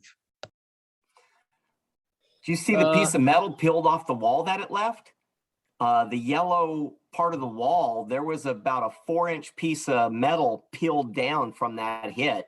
If you look at the video after the hit and the robot launches, you can see the metal that was left. It tore a big chunk out of that wall. In fact, Wendy actually saw it first, and then it was like, holy moly. So it did do some damage to the arena. I guess that's more to be added to what Deep Six owes Battlebots right now. But what I also want to say is we got to see Deep Six self-right through the torque of its spinner for the first time, and which is something I was hoping we'd get to see this season. Like we already saw They did it in the Pain Train fight. Well, not that way. Like not that way exactly. Like kind of like what they showed in like lots of their self-writing testing videos that they posted, and yeah, it was really cool to see and stuff. It was great to see some of the improvements that Deep Six made in action. So, you got anything you want to say, Mantine? No, this just sort of made me sad. I want a rematch, Green. Sure, you know. we'll take you down, and then we'll go. It's okay. And then we'll go after your number one robot, and we'll take Ribot out too. Yeah, okay, no shot. Ribot is gonna clap Minotaur if they meet, 100%. But it's okay. Deep Six will bounce back. You know, they'll win a bounty or whatever's happening after the season. I believe in them. Yeah, definitely. I could definitely see Deep Six going far in a bounty and stuff. And yeah, I think Minotaur is definitely in the top 32. I think there's no doubt about that. 2 dominant victories over Dragon Slayer and Deep Six. And then that loss to Sawblaze. Like Sawblaze has been looking absolutely terrific so far this season, and they did get a few hits in, so great stuff from Minotaur. Deep Six, they're kind of on the bubble with me as well, because like the strength of schedule just hasn't been there so far, at least in its first 2 fights. And then the Minotaur fight, like no shame in losing to Minotaur and stuff, right, Pory? Look, they should just get a free pass, you know. I could definitely see them putting Deep Six in, because Deep Six is an extremely entertaining robot to see, and it delivers so many big hits. Like when it shredded apart Pain Train, that was fun. Yeah, that was so awesome to see and stuff. And yeah, anything else on this fight or next battle? Next battle. There we got. Ooh, dang! Why did Civilian Arc have to leave now? Because we saw, Sub-Zero and Hijinks for this one, and this one did not go the way I expected it to. Exactly. I didn't think Hijinks was going to be as dominant as it was in this fight. Like that was awesome. Like probably Hijinks' best performance of its 2 seasons here, in my opinion, and up against a big Titan like Sub-Zero. So. Yeah, Hijinks definitely needed a statement victory. They provided that in this one, and I'll go ahead and leave that to the co-host. Leave this to the co-host here. What do you all got? Yeah, it's making me really want some Subway. You know, it's just It's Subway time. For contact, Matt, I have a friend who's a really big Sub-Zero fan. We know him, and he was like adamant that Sub-Zero was gonna do a deep run in the bracket, and he really hates Subway. So we had a bet that if Subway didn't make bracket, he has to make a video of himself eating, like doing like a Subway mukbang. And like my bet was if Ribot didn't make the top 32, I had to like do a big boot chug of bubbly, like that gross like sparkling water. But I mean, thankfully, I think Ribot's in, so I don't have to do that. But he was like, no, Sub-Zero's 2-2, but they'll still make the bracket. And now it's like, you're eating that Subway, man. I mean, I love Sub-Zero, but it's just fun to see my friends suffer. Well, Wendy and I have a feud with Sub-Zero because they kicked her butt in the non-televised. What was their middleweight? Bounty Hunter? Was it Sub-Zero? I guess it was called Sub-Zero. They had a middleweight flipper that tore up pipe winch. Yeah, and he did real good, but I'm sorry. I mean, I don't like to be disparaging, but Sub-Zero has always had an issue with. I don't see it as a strong body. It can't take hits, and I know it has taken hits and it can take them certain ways, but man, when you got a flipper like that, they're so vulnerable and you have to protect it. And I mean, you look at the front of Ziggy or Lucky, they tuck back inside big plows, and the spinner on this guy, he just, as long as it can spin and hit, I didn't feel a lot of luck for Sub-Zero in this one, because you take some hits to those wheels, you're not moving. If you flip at the wrong time, it just guts you. I was worried about this one, but Hijinks has its own problems with reliability and little things going wrong. I mean, it's a tough bot when it's either of these bots are tough when they're working perfectly, but I look at this situation as, if Hijinks is working and Sub-Zero is working, Hijinks has a better chance of chewing Sub-Zero apart. So it kind of went how I thought it would, as long as they stayed working. But he did get some good drives and pushes on him. And if they could have got him upside down, I don't know if that would have been a good thing. But definitely I thought it was going to be, it was Hijinks' fight to lose. And I'm not saying anything about the driving. I mean, I can't think of his name right now, but the driver of Sub-Zero, Logan Davis. He's a great driver. Not sure how their weapon setup is, if he's doing driving and weapon, but you have to be perfect on your timing on some of these pneumatic flippers when you're against spinners. I mean, if you don't get them stopped, you don't want to fire at the wrong time. And if you're a second late or a second early, you could kill yourself. And you got to give them props for putting on a good fight. But yeah, that was painful.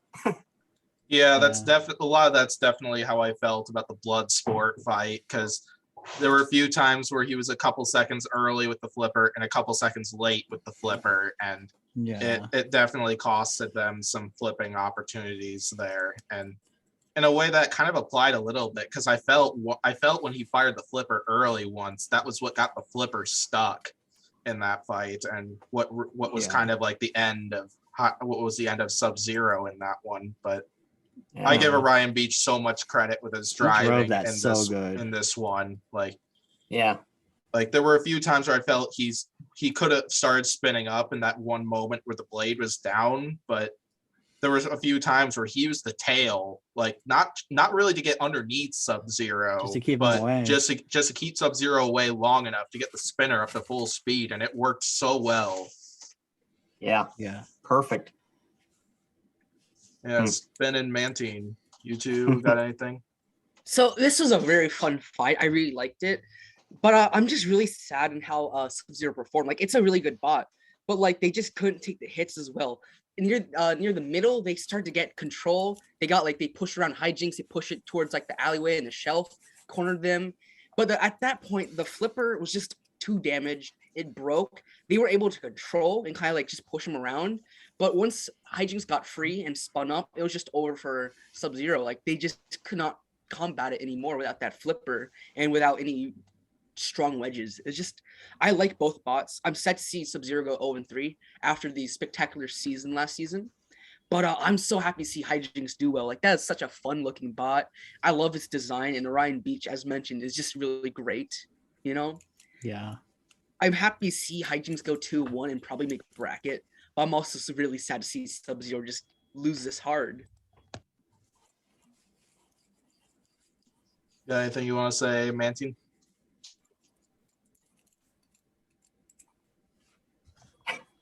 Looks like you're muted. I don't know if you're. Oh, my bad. I like the hijinks. You know, the concept of it, man. You know, it's like the extremity of Deep Six, and you turn it on its side, and that's hijinks. And you know, I like that sort of fun, creative way of thinking. Creative being an interesting choice of word, but we'll go with it. This fight,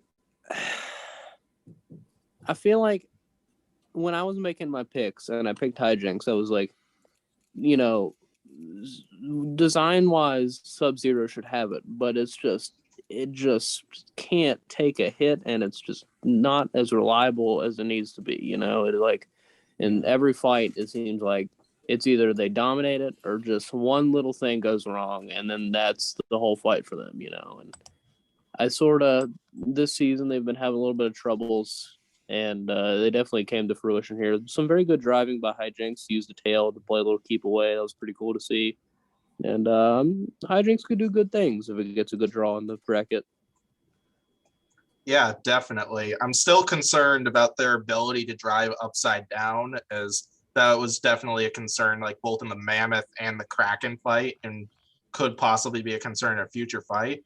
Fortunately, it sounds like hijinks has a bunch of plans for that issue for next season and stuff, as hinted in their recap video after the Kraken fight, where Jen hinted that she's going to have a controller for next season. But I'm guessing to run the weapon, because it sounds like Orion Beach will still be driving, and yeah, it'll be great to see and stuff. Hijinks I feel should have a top 32 spot in my opinion, and because like hijinks need to make a statement in this fight. I felt because like while they did get some good damage in the Kraken fight, and the Mammoth fight was definitely competitive, I felt the quality of those two fights just hasn't been there for hijinks yet. But this was a quality victory in my opinion. Like going up against a great bot like Sub-Zero, and it worked so well. And I can't wait to see who they draw next in the top 32. It's sad to see Sub-Zero go 0-3. However, I would love to see them make another run in the bounties, as I feel that's definitely possible. Because they did it before. Yes, they did do it before. We could definitely see them do it again. Again. Assuming the Battlebots is doing bounties, of course, because we don't. There's been hints of that, but we don't know that for sure. They've been very secretive Isn't that right? About Confirmed, hasn't it? Like it's just been confirmed.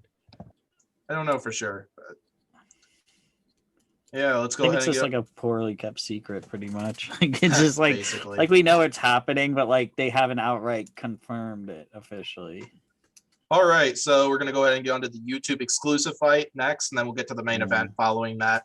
We got Defender and Retrograde, and so yeah, the second robot coming by the teams who ran Bloodsport and Whiplash here, and this is too bad, because I felt there could have been a little more out of, honestly, I'd probably say both robots, because it seemed like they were both having issues in this one. Because I'm not sure if Retrograde's Undercutter ever spun up in that fight, right, and stuff like. I don't think it did. But and then Defender, it looked like the lifter fell not too long into that fight, because it looked like they tried to at one point, but then it didn't ever. It looks like it looked like they couldn't lift. Like it was function. It was like moving up and down when like there wasn't a robot on top of it. It didn't look like they could actually lift when there was 250-pound robot there. I might be wrong, but what I do give Retrograde a lot of credit for is just getting ready for this fight in time, because we heard from Retrograde's recap video after the huge fight that they only had 3 hours to repair that robot after the beating they took in the huge fight before this battle. And the fact that it was still like driving the full 3 minutes, the lifter, I'm not sure how well it was working in that one and stuff. I don't think we saw too much out of it. It moved in that a little fight, bit. but I give Retrograde credit just for getting ready for this fight in time, and so on. Even though I think I was definitely overreacting when I mentioned my concern of Retrograde getting ready in time for their third fight. But all right, I'll go ahead and leave things to the co-hosts here. What do you all have on this one? Yeah, this was a fight that happened.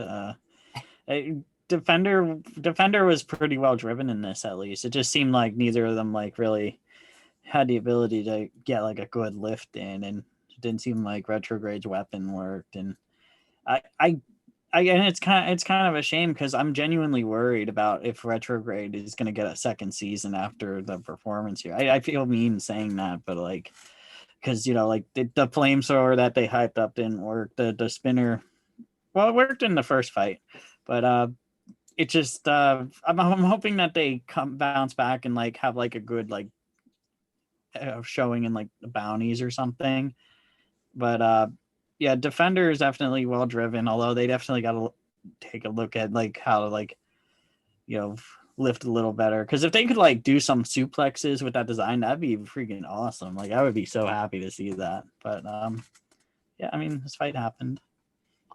I'd like to say something about two things. One, this is one of the cases where I think Jason, they got a late start.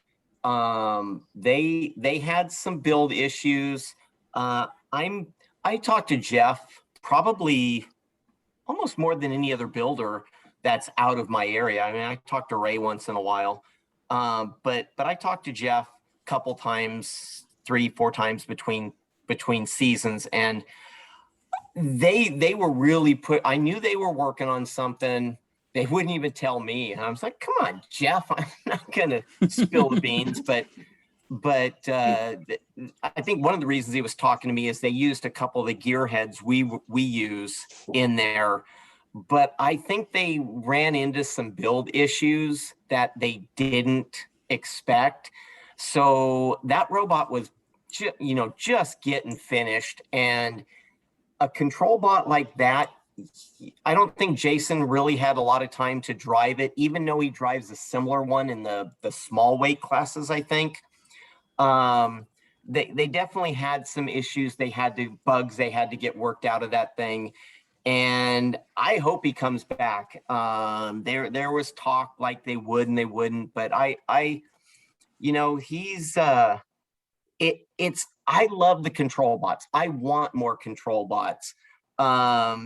Get away from all the vicious spinners, because as long as, I don't believe there's a boring type of robot. I think there's boring bots. You could have the biggest weapon in the field and still have a boring bot. If it goes out, one hit wonder and dies, it's still going to be a boring fight. It's going to be, I guess I can't say that, but I don't know anything about Retrograde. I didn't follow him that closely. And, when you're so busy trying to keep a robot going, I don't get to spend very much time getting around. And if they're not my next fight, I normally don't worry about anybody.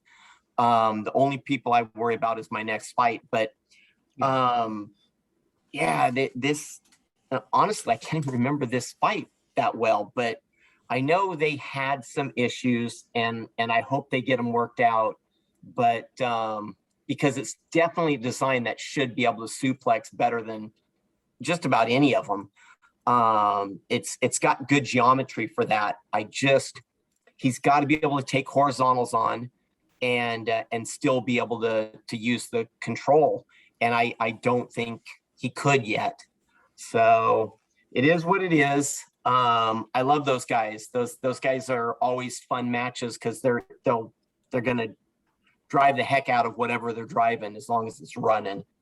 But and I honestly didn't know that much about retrograde. Sorry. Yeah, I definitely agree with a lot of that stuff you said, including Jason's driving it very well, like despite like all the gremlins with like the lifter and like the suplexing stuff you were talking about and stuff. Because yeah, like I think they lost the clamper relatively early into the Riptide fight after it went right into the egg beater they had. But he drove that fight like a pro, like including one of my favorite moments of that fight was when Riptide hit the arena rails when they were flipped over to self-right, landed on the shelf, went over to the other side to drive off the shelf. And right as he drove off, there was Defender right there who pinned him and gained a lot of control there. And like Jason Vasquez has definitely shown his driving abilities after this fight. And well, yeah, this fight as well as the Riptide fight, because he was coming after Retrograde from many different angles, just trying to figure out what was the best way to get underneath that robot, because he was not winning the ground game at first, but he managed to work his way around it and managed to get some excellent moments in there. So yeah, Spin and Mantine, what you two got on this battle then? It was good. It was cool to see Jason just drive really well. I'm just really disappointed because not a lot of lifting happened this lifting match. Neither bot really worked to how they're supposed to work. I would like to see this match again, but with each bot working correctly or how they're supposed to. But like it's just kind of disappointing we didn't get a good bout out of this. We just got Defender clamping and pushing around Retrograde a lot. And you mentioning Retrograde only had 3 hours to get fixed. This is something that is one of the things I am pretty upset about what happened at Battlebots this year is there was a lot of teams that were having problems in the beginning. And Battlebots did the best job they could to give these teams the time they needed to get their robot working correctly. But what that then causes is what happened to Ghost Raptor, where he had a fight in the morning and then he had a fight against us in the evening on the same day, on the 5th day of fighting. And it's like their second fight should have happened 2 days earlier, but the robot they were fighting wasn't ready. And they kept stalling them. And so I'm glad those teams were able to get their robots working, but it makes it really hard on other competitors who are there and ready, and they can't fight when they're supposed to because now they're losing repair time. And I personally feel that that's unfair because I come from the live circuit, and basically you may only have 2 hours between fights. In fact, towards the end of the competition, you're lucky if you got 2 hours between fights. And you get your bot ready, you're ready, especially for your first fight or, your first fight, you need to be ready. And if you're not, you're hurting, you're putting pressure on other people who are already ready and now they can't fight. And it's kind of a sore spot for me because I watched in the years of competing, teams would go out and fight their fight, take the bot back to the pit, and then they'd go have lunch or dinner or do whatever.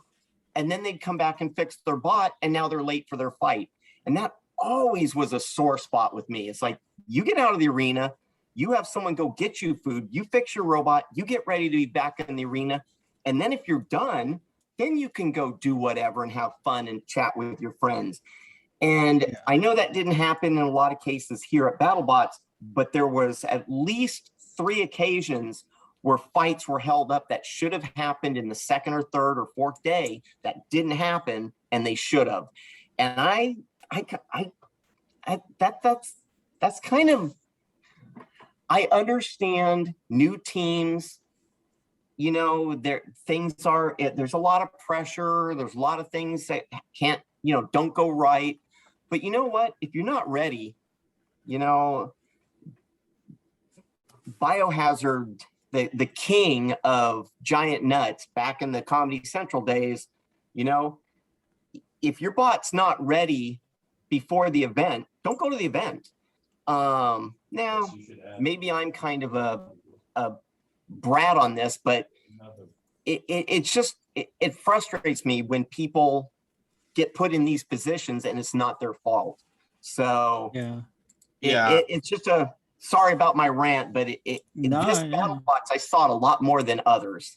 Yeah, it really makes sense with a lot of the stuff you're saying, because it kind of feels like the Desperado in a way. Because like the Desperado, like they'd only get a few hours, but they were technically they were notified of all stuff like that. Like they knew the risk going in.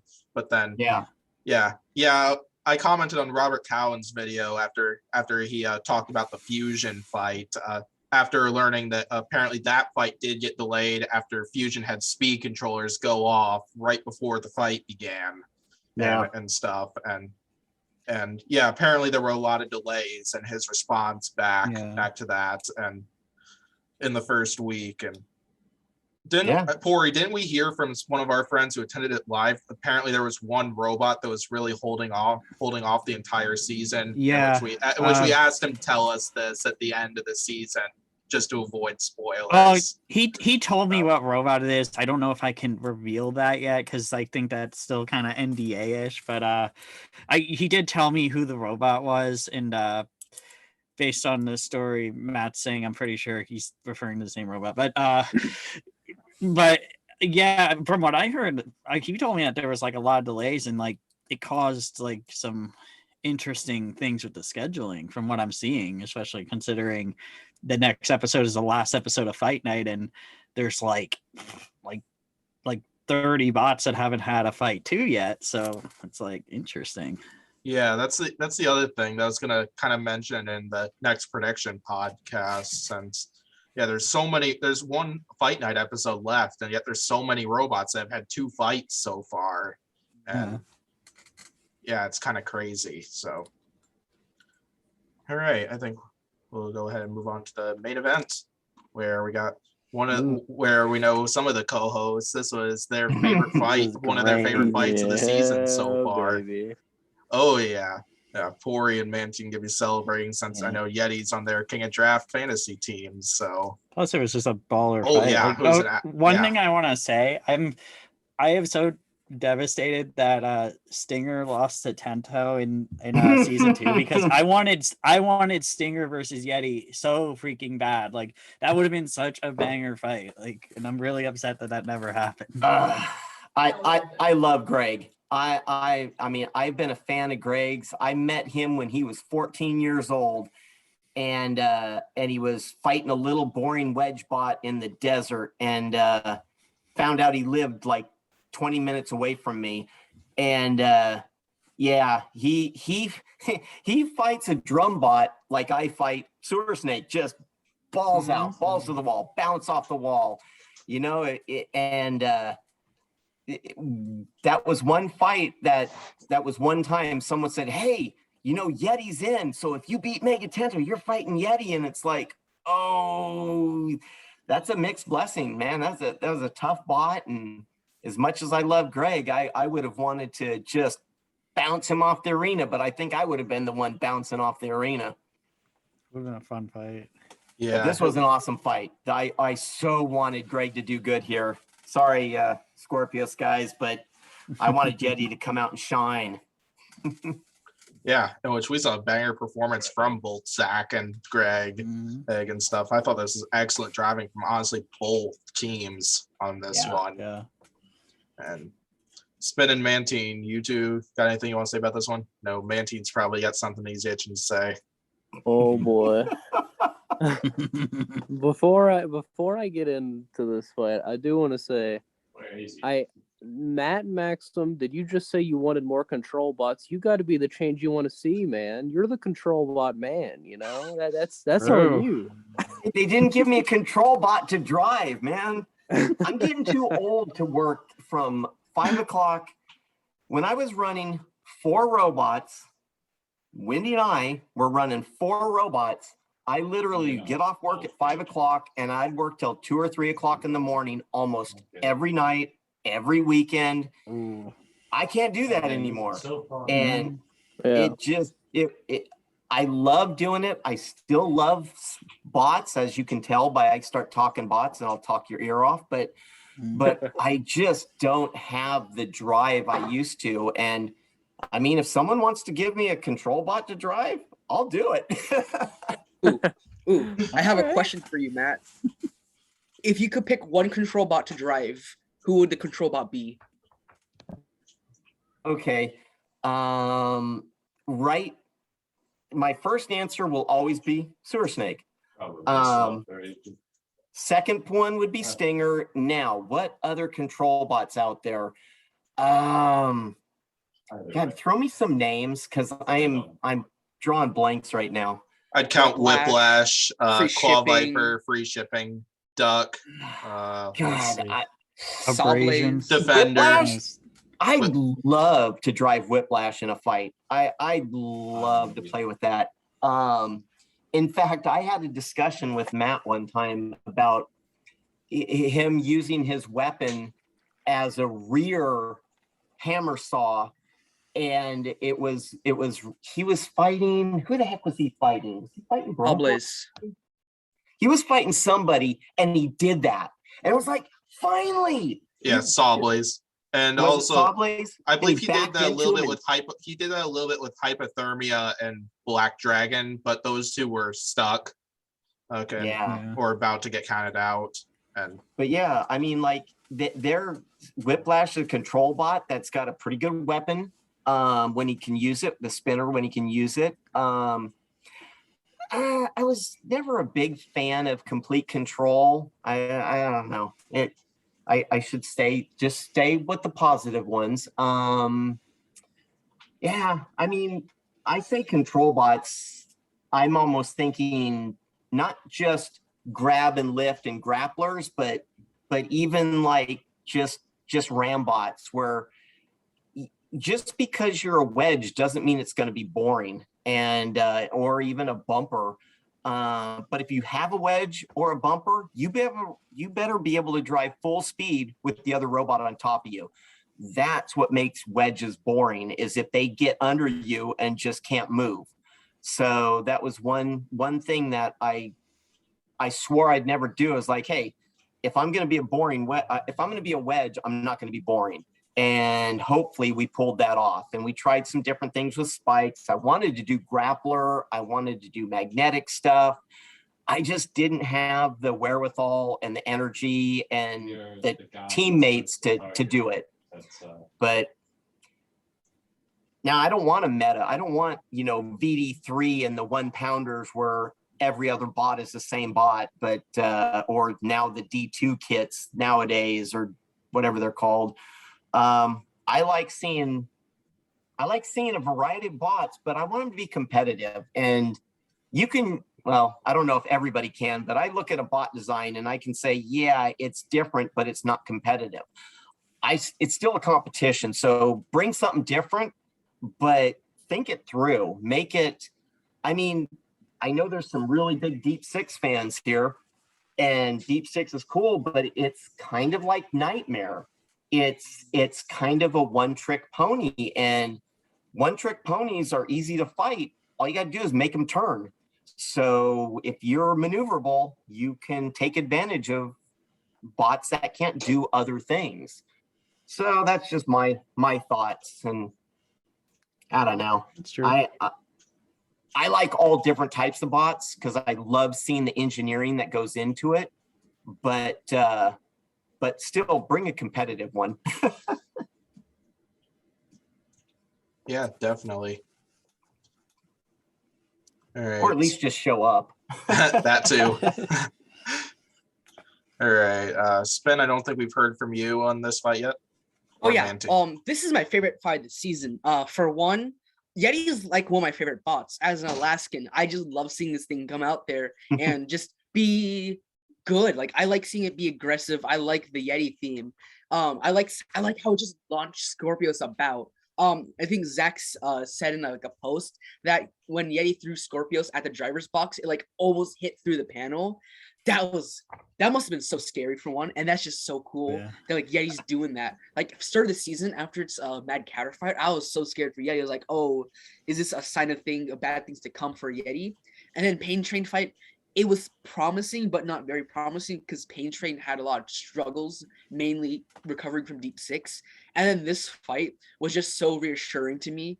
Yeti used to be my favorite bot. Other bots came in, but like Yeti just has such a soft spot for me. I just love Yeti so much. I was so hyped when it came back, and see it get this amazing win. It was just amazing. Scorpios put up a really good fight. Like the first 2 minutes, it was just Yeti the whole thing, and then it just turned it around somehow. I really like that from Scorpios. I agree with the decision, but yeah, it was just one of my favorite fights, just purely because Yeti was just launching Scorpios about, and then it did end up being closer in the end. Yeah, definitely. But I think it's safe to say that Scorpios is probably the strongest 1 and 2 at this point. I mean, maybe next episode will change my mind, but as far as we are right now, I think Scorpios is like top of the pack with that, because both their losses were split decisions for one, and they held up very well in both of them. Yeah, definitely. And Scorpios did mention this on social media. The smoke that we saw coming out of Scorpios was not motor smoke. It was belt smoke once again. It looks like Scorpios has been having belt issues all season so far. Hopefully they get that figured out for whoever their next opponent is, whether it's a top 32 fight or potentially whatever is going on afterwards, if it's bounties or whatever is going on. I imagine we're going to see more fights out of Scorpios either way. So, but Scorpios definitely proved themselves very well, including seeing the pictures of that drum spinner on Yeti after that fight. Like, Scorpios' weapon, like, I knew it already had some power after watching it fight Blade, but the chunks they took out of the drum spinner, including they got to take home the drum spinner too, which kind of makes sense because like they were probably gonna have a hard time repairing that after the beating it took from Scorpios. And it was a great showing, including we also got to see Greg Gibson utilize the forks, probably the best he's ever done so far in the past few seasons. Like we've known from the 2018 and 19 season that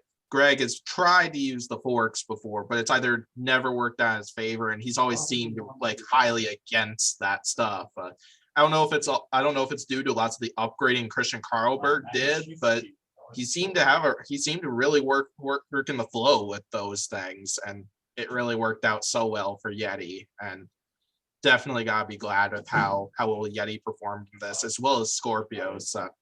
Even with all the talk in the Facebook group about the people that disagreed with this decision, I did agree with this call. I thought Yeti barely edged it out, but I could definitely see the argument for why people think Scorpios won that one, because like it was not a surprise to me that this was a split decision because it was that close of a fight. And like Pory said, I think Scorpios is the top 1 and 2 right now.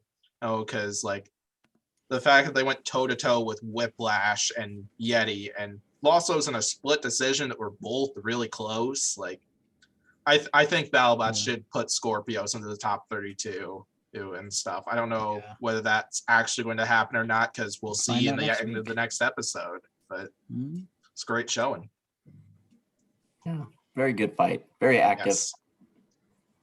Yeah, Go ahead. This is a great fight, man. This is probably my fight of the year for sure. Seeing Yeti launch some stuff this year real good was a good thing to see. Scorpio is definitely the strongest 1 and 2 for sure.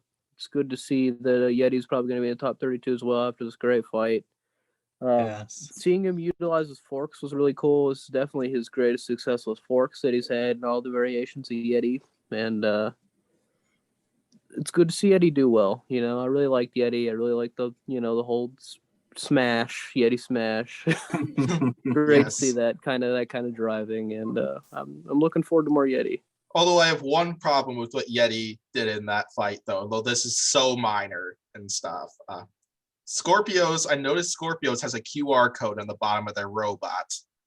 The only times it got into a position where you could possibly scan it, Yeti had scratched it up with either the drum spinner or the forks and stuff. Come on, Yeti. I wanted to scan that thing, see what's on there. Because like Hypershot came in with a QR code and we were able to scan it for some stuff. I want to do the same thing with Scorpios. Oh, that's funny. That's the one problem I had with Yeti at that fight. They scratched up the QR code and made it so hard to scan that thing. So wait a minute, that's not Yeti's fault. That's Scorpios' fault for letting him get under him. Okay, that's true. So yeah, it's not 100%. That's exactly right. Yeah, that's very true. Yeah, that's just Greg Gibson's driving abilities underneath Scorpios, basically. But yeah. Yeah, I was a little disappointed that I couldn't scan the QR code because I did. I did rewind the fight a few times just to try to get to the perfect position where I could maybe see if I could scan the QR code. But was unfortunately unsuccessful. I hope Scorpios talks about that in their post, unless if there's another fight coming where we got a better opportunity coming for that. So, but it should be exciting. So, yeah. Anything else on this fight? Okay, so now, yeah, so then this will probably close out part 1 of the podcast then, where we were discussing the fights here. And so, yeah, thanks for checking this out. Be sure to check out part 2 of the podcast here, which we'll probably be recording soon, where we'll be talking about our power rankings and stuff as we usually do. So, yeah, thanks for checking out this podcast. It was great having Maxham here to discuss the fights with us, and you might see him in the power ranking section. Not sure, but yeah, it was great having him here, as well as John Mladenik as well, where he gave some awesome insight too.